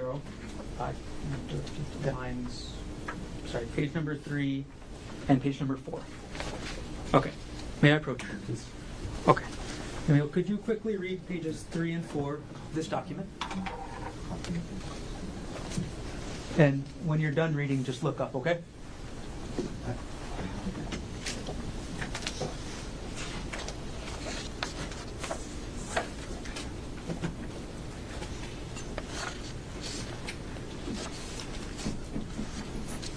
Okay. Is your recollection refreshed as to when those two calls were? It is. Okay. I'm going to retrieve the exhibit, and then I'm going to ask you the same question again, okay? All right. I'm going to retrieve exhibit 170 from you. Okay. And Emil, what time were those two video FaceTime calls on March 24th, 2025? The first one was at 10:42 a.m. and the second one was at 11:46 a.m. Okay. I'm going to ask you about the call from 10:42 a.m. first, okay? All right. Where were you when you got the FaceTime video call at 10:42 a.m.? At home. That's the same address we talked about earlier. Correct. What did you see on the other side of the screen when you picked up that call? I saw the defendant. Can you describe the defendant as you saw him on that call? Wearing sunglasses, dry fit shirt. That's all I saw. Did you see the area that the defendant was in? Outside. And did the defendant tell you anything during that call? Yes. What did the defendant tell you during that call, as close to word for word as you can remember? That he would not be making it back to Maui and to take good care of the younger kids, and that Ari, my stepmom, had been cheating on him and that he tried to kill her. Okay. That's a lot, but I'm going to break that down a little bit. You said the defendant told you he tried to kill Ariel, is that right? Correct. Did he tell you what happened to Ariel? He did not. Okay. Did he tell you where she went? No.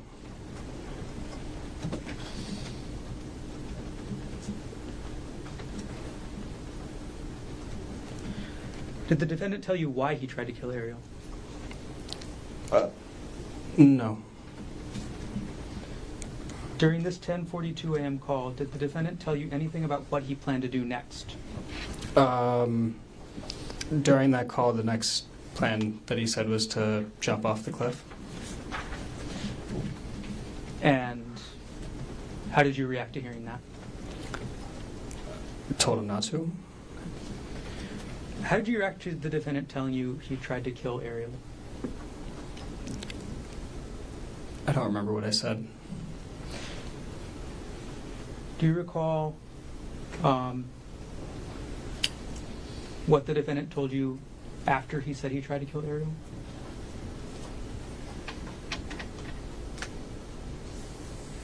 Not directly after. Okay. Did he say where Ariel went? No, just away. What did he say about Ariel and away? He said that she had gotten away, and that was all I heard about her location.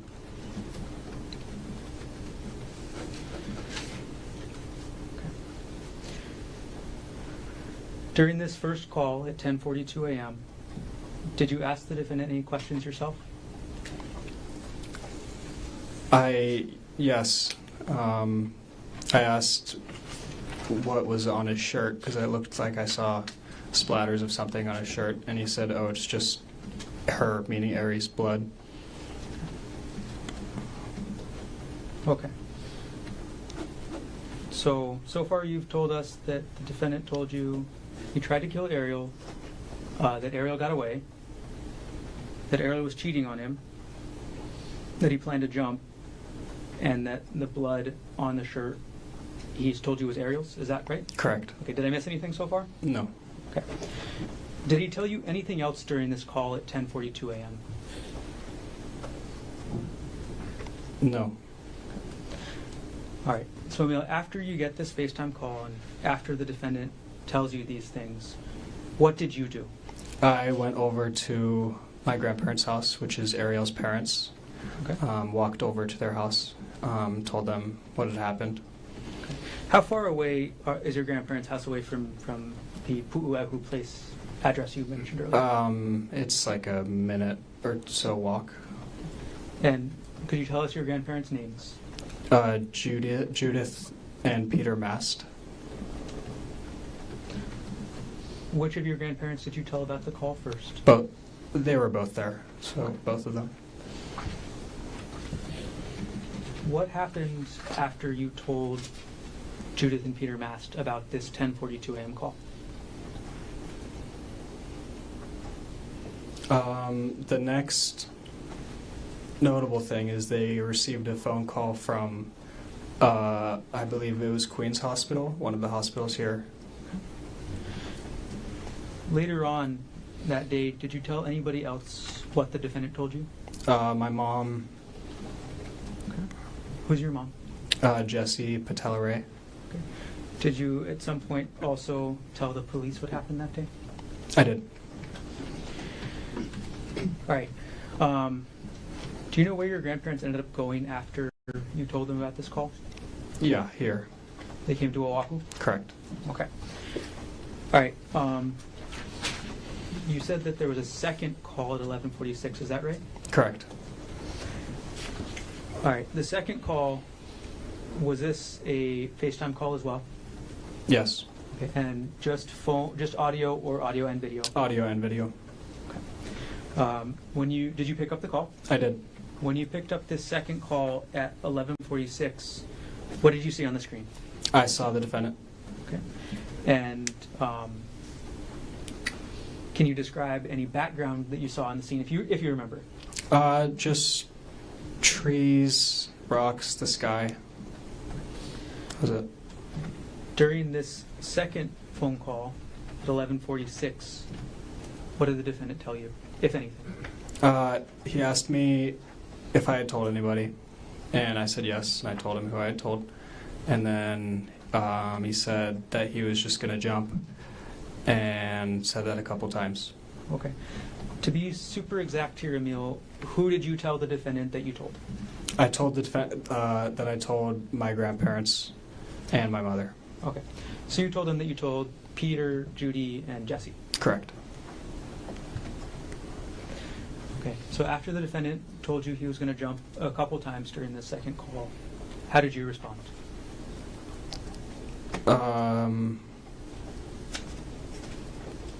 Same way as before. Said not to. I don't know. You told the defendant not to jump. Right.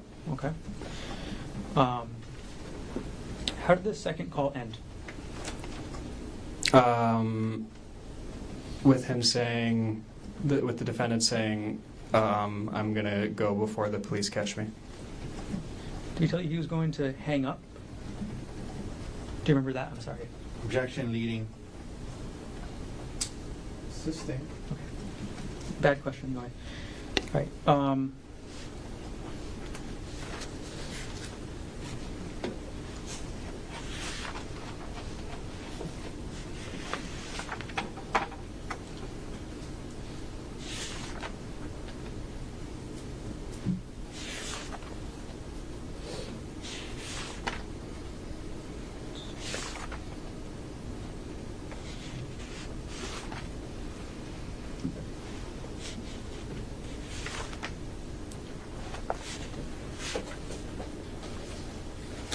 Sorry.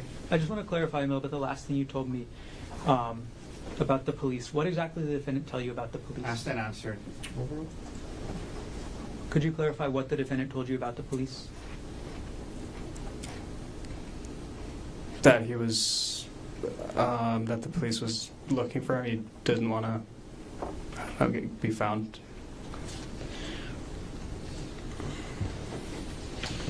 Right. Did the defendant tell you anything else about his state of mind or what he was thinking?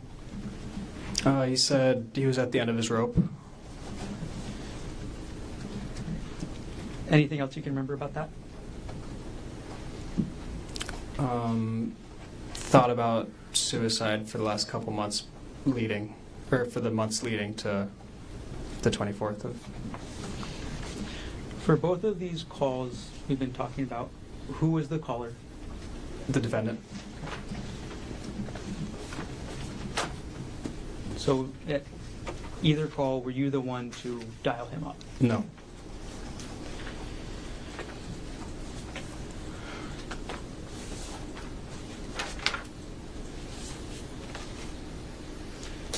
All right, Emil, overall, did you choose to get involved in this? Snapchat or something like that? Yes. Who was on that? I believe just me, my dad, Ariel, and it might have just been those three. Okay. I can't tell you exactly. But you were on it, and they were your dad was sending photos of them on the hike, yes? Correct. Letting you know where they were, right? Yes? Well, No. I mean, just that they were on a hike, yes? That they were on a hike, yes, not letting me know that where they were. Well, yeah, I just meant like showing you pictures of the hike they were on. Maybe Okay. That's a better way to word it. Is that right? They were Yes. sending you pictures of the hike they were on, yes? Yes. And at least at that time, everything seemed normal to you, correct? Correct. There was no reason to be concerned at that time, correct? Correct. Now you get this call on 10:42, and he's telling you, amongst other things, that he said he's not going to make it back. Yes. Correct. And like he was saying goodbye to you. Yes. Correct. And you quickly realize that something's wrong, right? Yes. You don't know exactly what's going on, but he's also telling you that he's going to jump and commit suicide, correct? Correct. And from what he was, saying, and from what and acting the way, what you could gather, you could tell that there was a lot going on in his head, yes? Yes. Okay. You could tell that your dad was distressed when he was talking to you, yes? No. Okay. You remember, you gave later the day of these calls, you talked to the detective on Maui. Remember that? Yes. Okay. And you remember telling the detective that your dad sounded like he was kind of distressed? Trying to stay calm, but kind of distressed? Remember saying that to the detective? No. Okay. Would seeing the transcript of the interview with the detective help to refresh your memory of what you told the detective? Yes. Okay. This is 170, page 4. Okay. May I approach, Your Honor? Yes.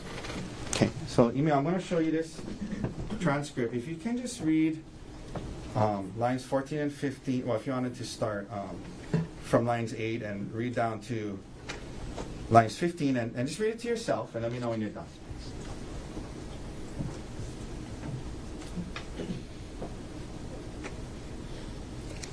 Okay. You remember saying that to the detective? Yes. Okay. But as you sit here today, you don't have a recollection of him sounding distressed, is that right? Didn't sound distressed. Okay.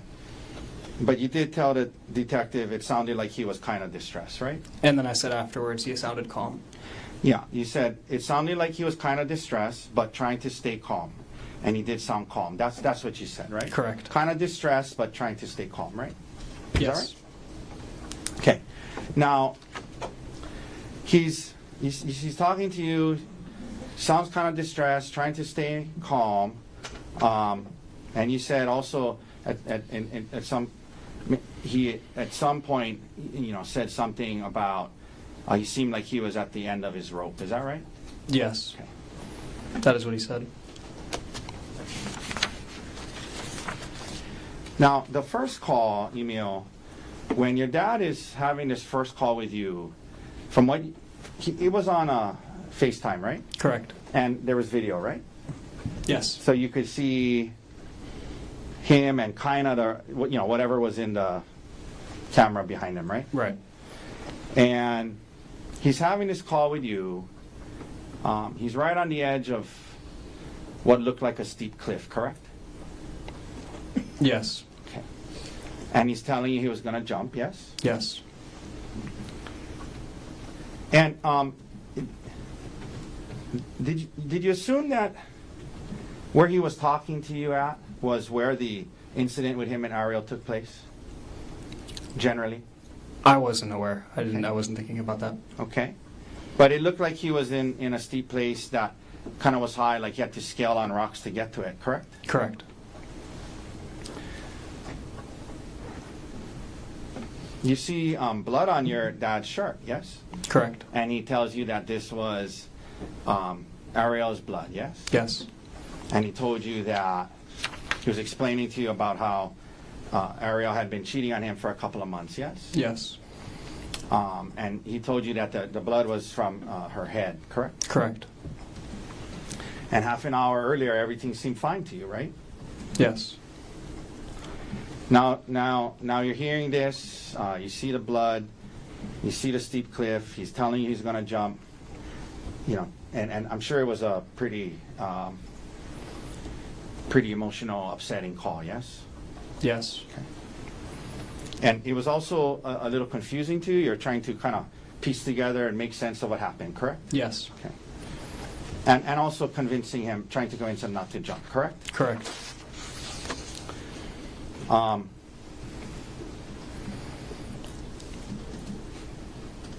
This was on FaceTime, and so it was on speakerphone, correct? Correct. Correct. Okay. After the first call, you then go to Judy and Pete's house, yes? Yes. And that's Ariel's parents' house, yes? Yes. But you call them your grandparents, correct? Yes. You also went to Judy and Pete's house with your girlfriend, right? Yes. Is that still your girlfriend? No. Okay, your girlfriend at the time, correct? Yes. Then maybe about an hour later, your dad calls you again. Is that right? Yes.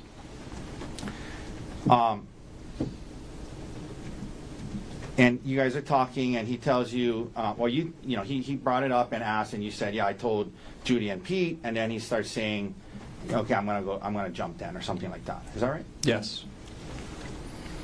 And then he said he needed to go so the police wouldn't find him, right? Yes. Okay, so I mean, he was telling you he wanted to jump and kill himself, and he wanted to go so the police wouldn't find him. That's what he was saying, yeah? Yes. Okay. And, after these understandably difficult and emotional calls, later that day, the detectives from Maui contact you, correct? Yes. And at least according to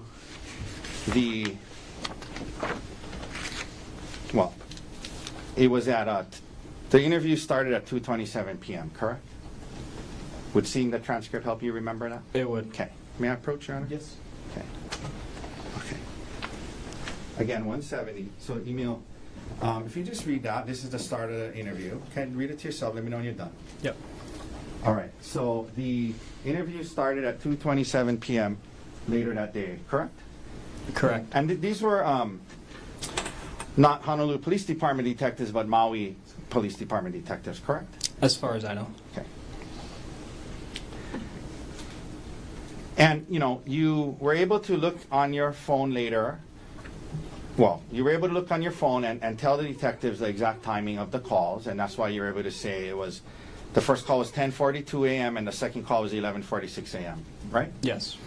So the interviews with the detectives is at 2:30 or 2:27. So about 4 hours after the 10:42 call, and about 3 hours after the 11:46 call, right? The interview with the detective. Yes. Roughly. And, obviously, you didn't record the call with your dad when you guys were having them. You're just listening to him and talking to him about not jumping, right? Correct. And you didn't write down any notes after the call, right after, did you? Correct. Okay. I did not. But you tried your best, 3 to 4 hours later, to describe the call you had with your dad to the detectives, correct? Yes. Okay. And, today, for example, you were asked by Mr. Gardner, after he was talking to you about jumping, you were asked, what did you say back to him? And I think you said, I don't remember what I said right after that. You remember saying that just a little while ago? Yes. Okay, so as you see there today, there's parts of the exact wording and timing of what was said that you don't quite remember exactly verbatim, word for word, correct? Yes. And for example, you were asked by Mr. Gardner about you know, what he said after a certain point. And there are things that you don't recall exactly what your dad said after certain parts of the conversation, right? Yeah. Okay.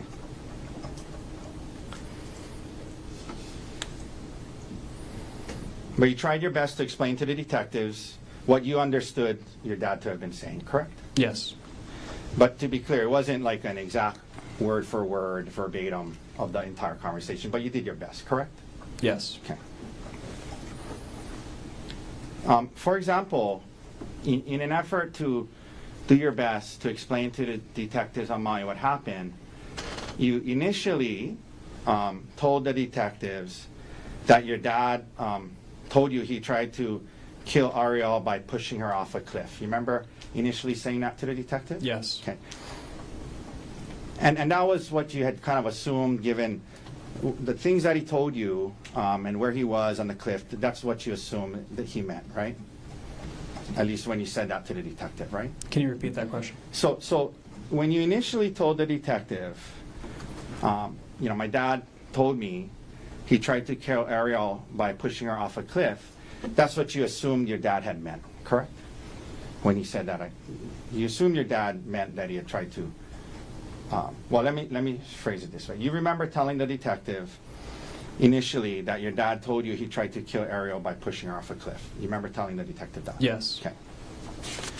But later on, in the conversation, well, in the interview, when the detective asked you about that, you clarified and you said the part about pushing her off the cliff was what you assumed he meant, not what he had actually said, correct? Yes, correct. Okay.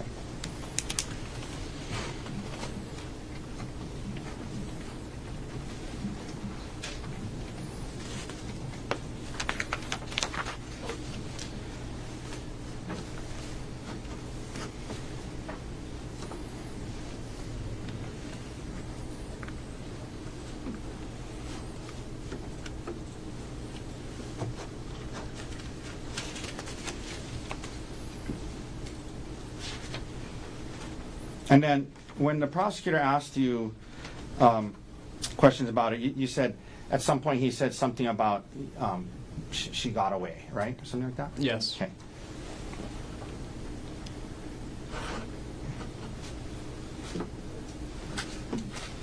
Did anyone tell you about the two witnesses that had testified that when she was moving away from him, he didn't try to stop her? Did anyone tell you that? Can you repeat that? Did anyone tell you that about how the witnesses that were there testified when she was moving away from him, he didn't try to stop her? At what point? Can we approach? No. Over. Did anybody share that information with you? I don't understand the question. Okay.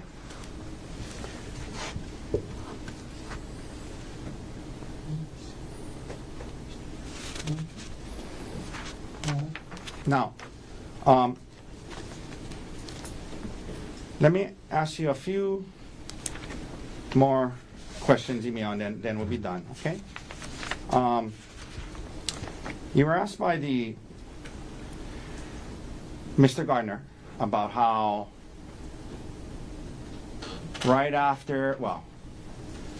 about how after the incident you flew to Pittsburgh to be with your mom, Jessica. Remember that? Yes. And was it later that night? Yes. Okay. But you did return to live on Maui sometime thereafter? Yes. Maybe in a few weeks? How long were you in Pittsburgh? A couple weeks? Couple weeks. I couldn't tell you the exact date. Okay, but you know, within a month you were back on Maui. Correct. And you, at the time, you had moved to Maui with your dad and Ariel when you were in high school, yes? Yes. And that was something that you chose to do, right? Yes. Okay. You were in Pittsburgh with where your dad was and your mom, Jessica, was, correct? Yes. And you chose to move to Maui to be with your dad and Ariel, yes? Yes. And so by the time we get to 2025, how long had you been on Maui, roughly? 2 years at that point. Okay. You had a girlfriend at the time, yes? I did. You had made friends on Maui, yes? I did. Your 2 younger brothers were there, yes? Yes. You had a job on Maui in March of 2025? What kind of job? I worked at Chick-fil-A Okay. at the time. Were you going to school? I was not. Okay. And you liked it on Maui, right? Yes. Okay. So your options were to stay in Pittsburgh with your mom. You could have done that, right? Yes. Jessica, right? If you could have stayed in Pittsburgh with her if you chose to, right? Correct.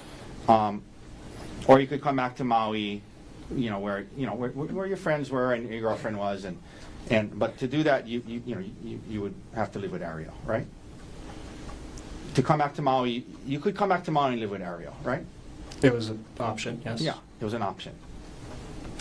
And over the last year, since this incident, you have continued to live with Ariel, correct? Yes.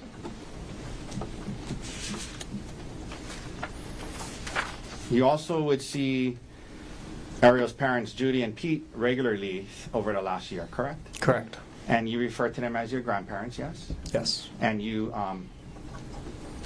they came with you to court today, yes? Yes. Okay. And over the last year, though, you've limited your contact with your dad's side of the family, correct? You haven't seen them much, right? I wouldn't say that. Okay. Your grandparents, you haven't seen them much in the last year, have you? Or talked to them much? I have done both of those things. Okay. How often have you seen them? Probably seen them Since Two- the incident. Since the incident. since the incident 2 or 3 times. Okay. Uh, The most recent time was when they were gonna come to see you play roller hockey on the mainland, right? Yes. Okay. And where was that? Irvine. And when was that? Roughly. I couldn't tell you. Okay. I mean, it was in 2025. Yes. Okay. No, it was 2026. Oh, I'm sorry. I meant. That's what I meant. Sorry. It was It was in 2026. 2026. Yeah. Okay. And you're into roller hockey. You played a lot. Yeah. And you traveled to California earlier this year for a tournament, right? I did. Your grandma and grandpa, your dad's parents were going to meet you in Irvine to watch some of your games, right? Yep. And when they got there, Ariel's parents, Judy and Pete, had traveled with you up there, right? Yes.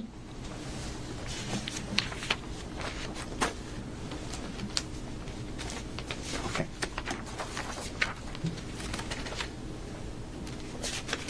And you have not spoken to your dad since the incident, correct? Correct. Okay. All right. Thank you, Emil. That's all the questions I have for you. Can you read over? Yes.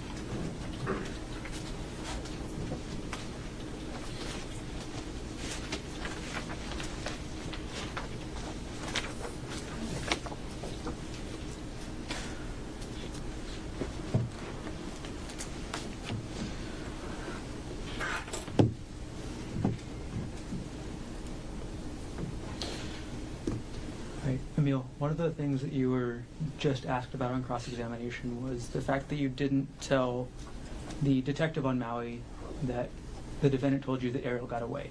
Is that right? I didn't ask that. I'm sorry? I didn't ask that. Is my memory wrong?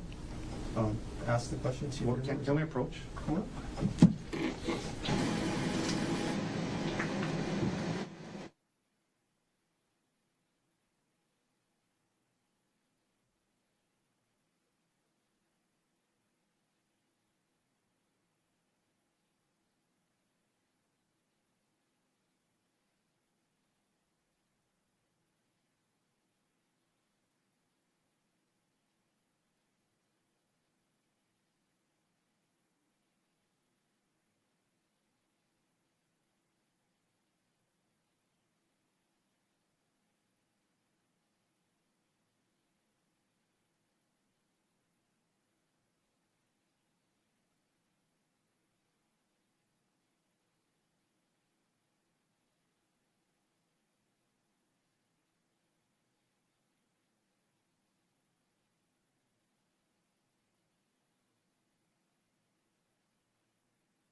We're asked about, on cross-examination, this being a confusing FaceTime call. Is that right? Yes.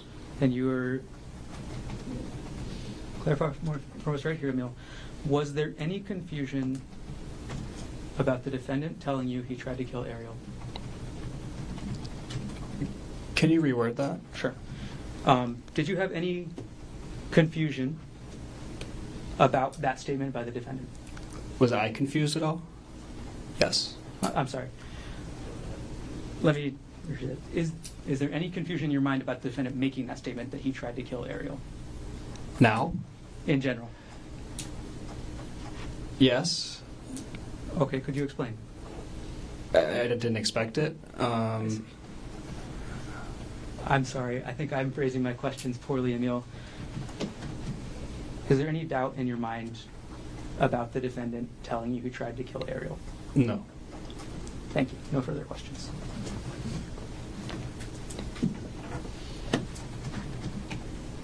Any recross based on what was asked on your direct? No, thank you, Emil. All right, so ladies and gentlemen, let's take our afternoon recess. Have you come back at 3 o'clock. Leave your notebooks on your chair. All right.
Gerhardt Konig, 1 CPC.25-373. Dr. Konig is present in court with all 4 counsel of record. All jurors are back in the courtroom.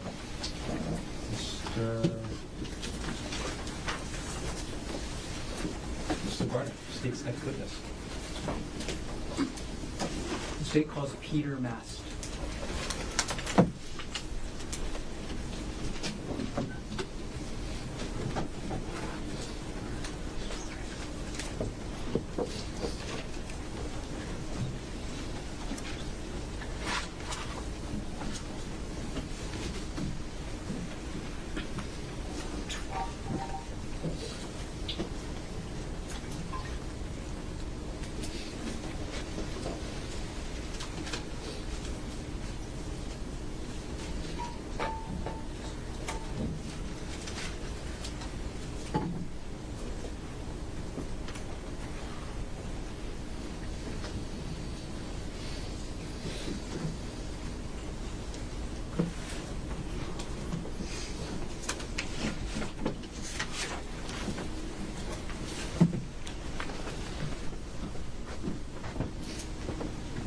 Please raise your right hand. You do solemnly swear or affirm that the testimony about to give shall be the truth, the whole truth, and nothing but the truth? I do. Please have a seat.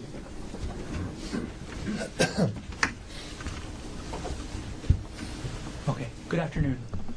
Good afternoon. All right, and as you testify today, could you please speak into the microphone as much as possible? I will do that.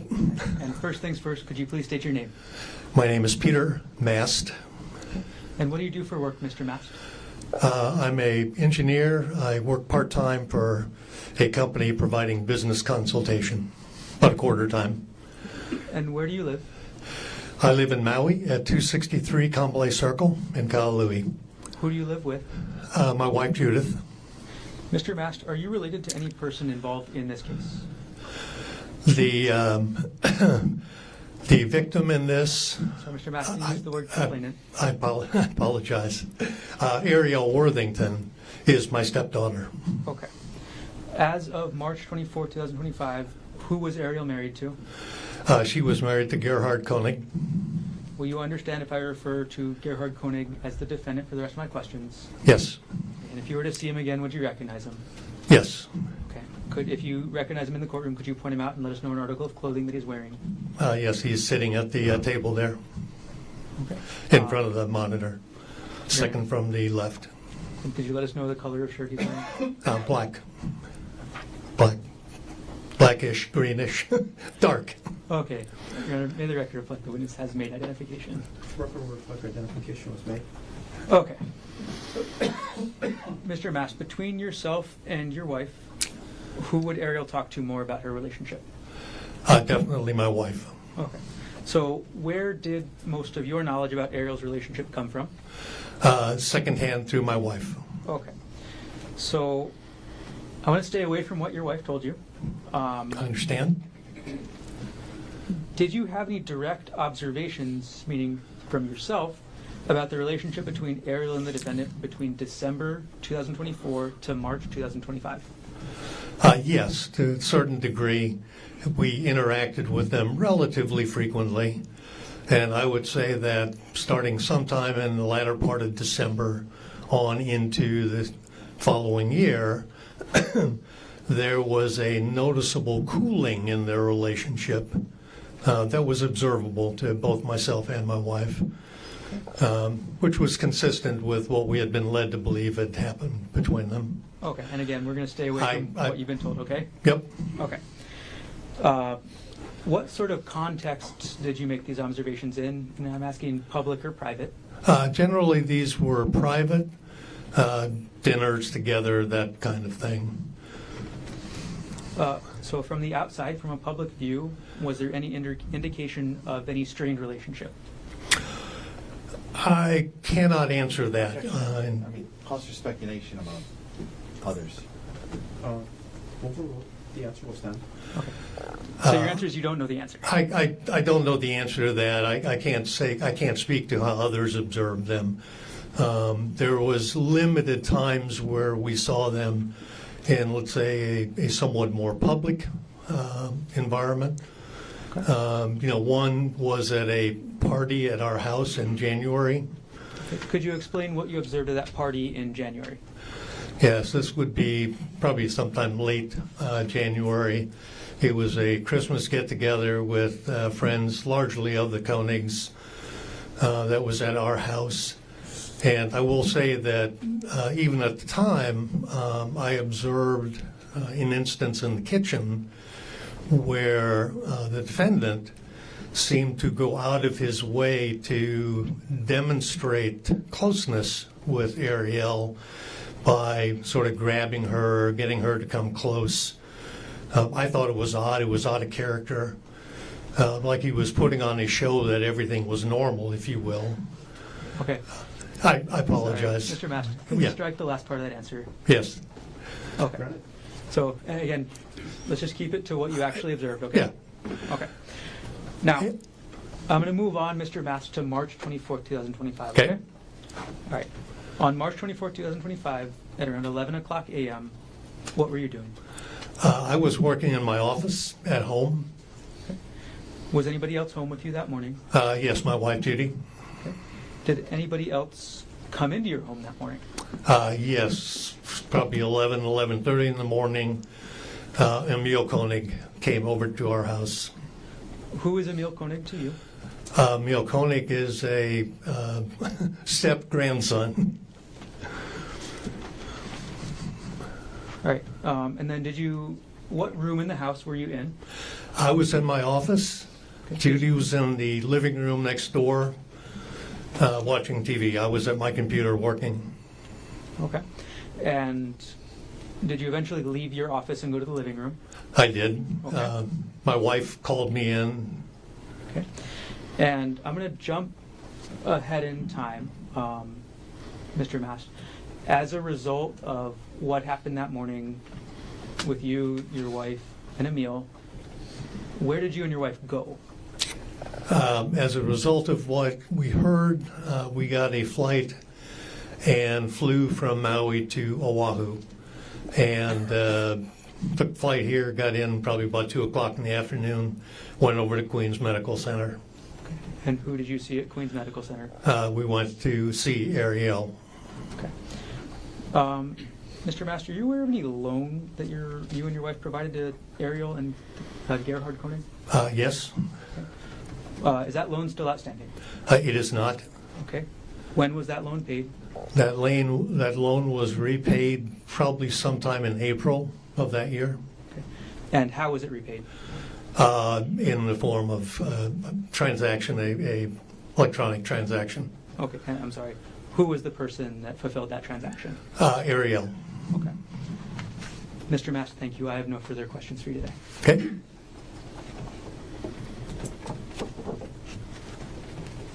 Cross-examination. Good afternoon, Mr. Mast. Good afternoon. So you indicated that from December to March you were around Ariel and Gerhardt a decent amount of times, yes? Once or twice a week. Yeah, once or twice a week, and you got to see them interact with one another, right? Correct. And when asked about anything odd,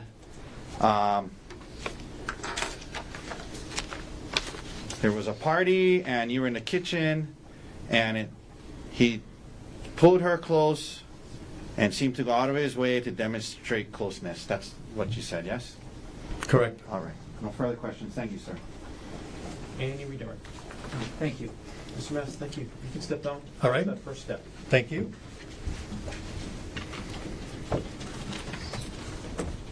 Mr. Gordon. The state's next witness, the state calls Judith Mast.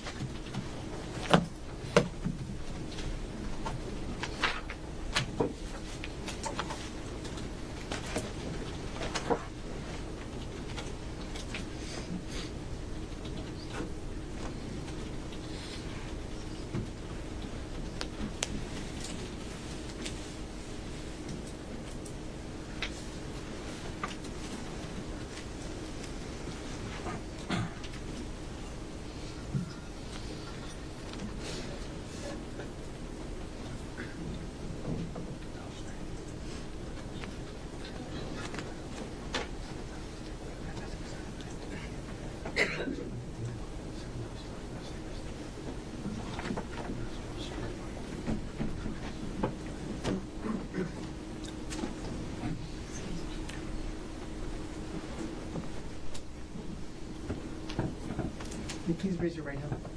You do solemnly swear affirm that the testimony about to give shall be the truth, the whole truth, and nothing but the truth? I do so swear. Please have a seat.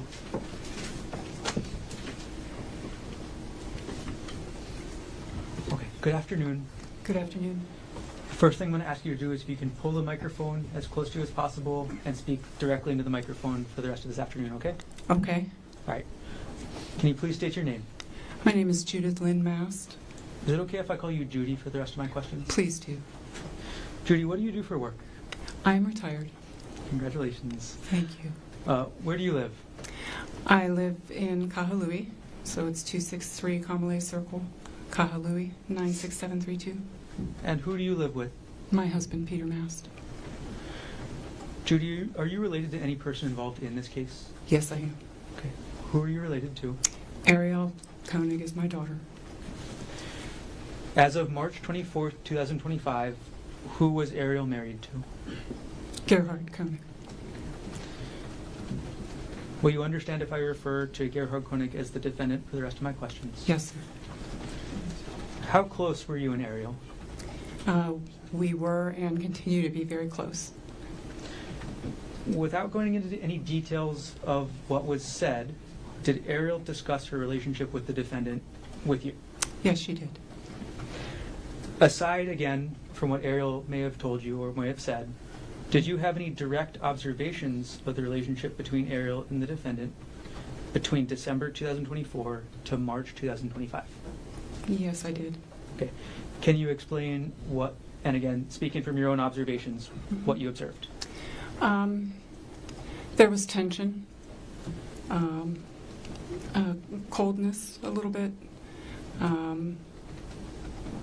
and then it started to change. They were going to counseling, and it seemed to ease up a little bit, but initially there was tension. Okay. Judy, I'm going to ask you about the weeks leading up to March 24th, 2025. So the couple weeks leading up to that date, did you notice any changes in the relationship?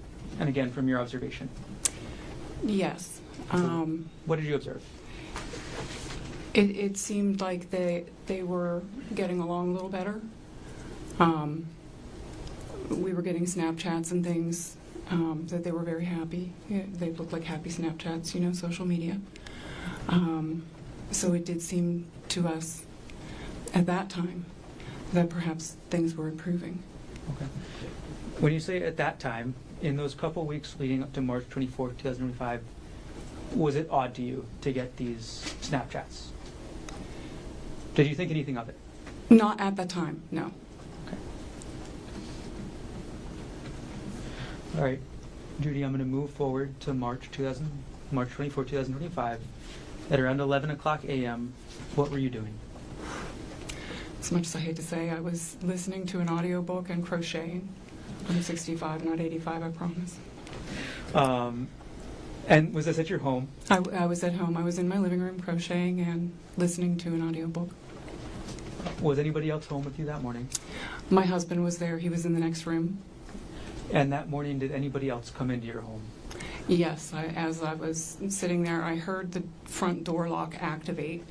It's an electronic lock, so when you punch in the code, you can hear it. And then, of course, the dog went nuts, and Emil came in with his girlfriend. Right. Were you able to observe Emil's demeanor when he came into your house that morning? Yes. Okay. What were your observations of Emil's demeanor? He was very upset. He was shaking, crying, very upset. Okay. Judy, I'm going to jump ahead in time just a little bit. So as a result of what happened when Emil came to your house that morning, did you call or text anyone? I did. Who did you call? First I tried to call and text Ariel, and I got no response. I checked her location, and I texted the defendant. Okay. We're going to break that up a little bit, Judy. Mm-hmm. When you said trying to find her location, was that Ariel's? Mm-hmm. Okay. And how do you Ms. Mast, is that a yes? That's a yes, I'm sorry. No, not at all. Thank you. Yes, sir. Okay. And how did you attempt to find Ariel's location? We share locations we have iPhones and we share our location in the app. So I can pull up her name in chat and see where she is. We've had it for years. And she was on the Poly. Okay. Is that Ariel's location or the phone's location? The phone's location. And how often did you use the sharing locations function on your phone? Oh, quite a bit. In terms of timing, when did you try and look up Ariel's location on your phone? From the time that Emil came to visit me, through even when because we came to Oahu pretty quickly thereafter, and even when we were at the hospital, her phone was still on the Poly, even though Ari was still in the hospital. So I actually gave my phone to the detective to see if they could locate the phone. Okay. I'm going to backtrack just a little bit, Judy. You mentioned that you texted the defendant. Do you remember what time you texted him? It was 11:33. 11:33 a.m.? Yes. Okay. And what did you text the defendant? Is Ari okay?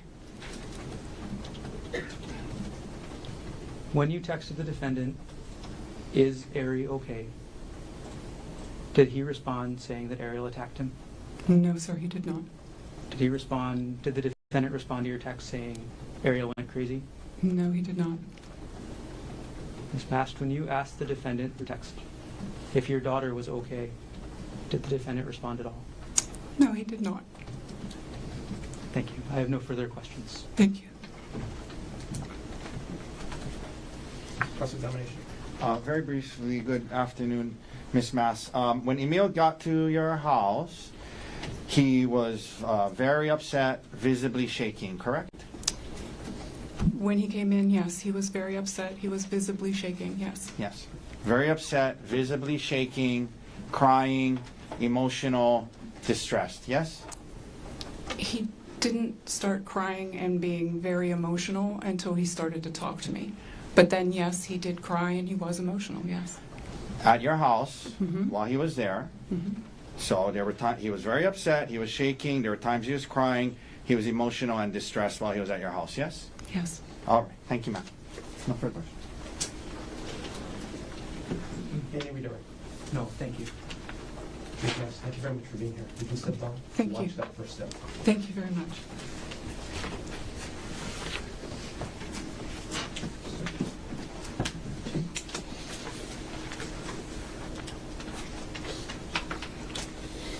Mr. Garner? May we approach? Yes.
Garner. Your Honor, the state rests. Thank you. So, ladies and gentlemen, you heard Mr. Garner rest the state's case in chief. The state doesn't have any other evidence to present at this point in time. Mr. Otake or Mr. Dirks, does the defense wish to present any evidence in this case? Yes, Your Honor, but scheduling-wise, we Can we take it up have our tomorrow? witnesses scheduled for tomorrow. I know it's a little early. No, not at all. But- Can we take up your witnesses tomorrow? That would be great, because they're not here. Thank you. So, ladies and gentlemen of the jury, I'm going to release you a little bit early. It's been a long day. Thanks for hanging in there. Plan on being here for the full day tomorrow again as well. My same instruction, don't talk to anybody about this case. Keep an open mind. And do not try to learn about this case outside of the courtroom. Again, a lot of media coverage. You can see that. If it happens to pop up while you're eating dinner, turn off the TV, go to the next room. Don't watch any coverage about this case. All right. Again, your decision must be based on the evidence presented here in court. Again, thanks for your hard work in this case. We're making headway.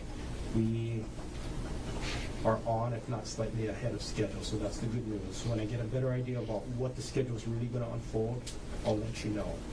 I'll have you come back 9 o'clock tomorrow, and again, plan on being here for the full day. Have a safe drive home tonight. Have a good evening. See you tomorrow at 9 o'clock. All right?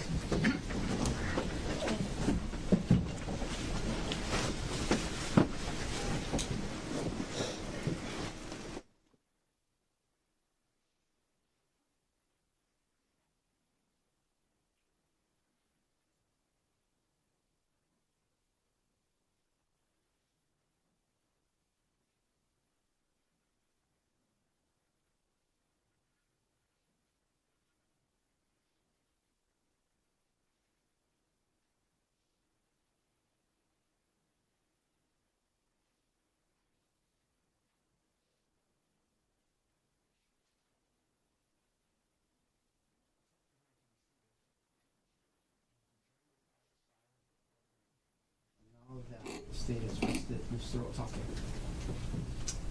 Your Honor, we'll just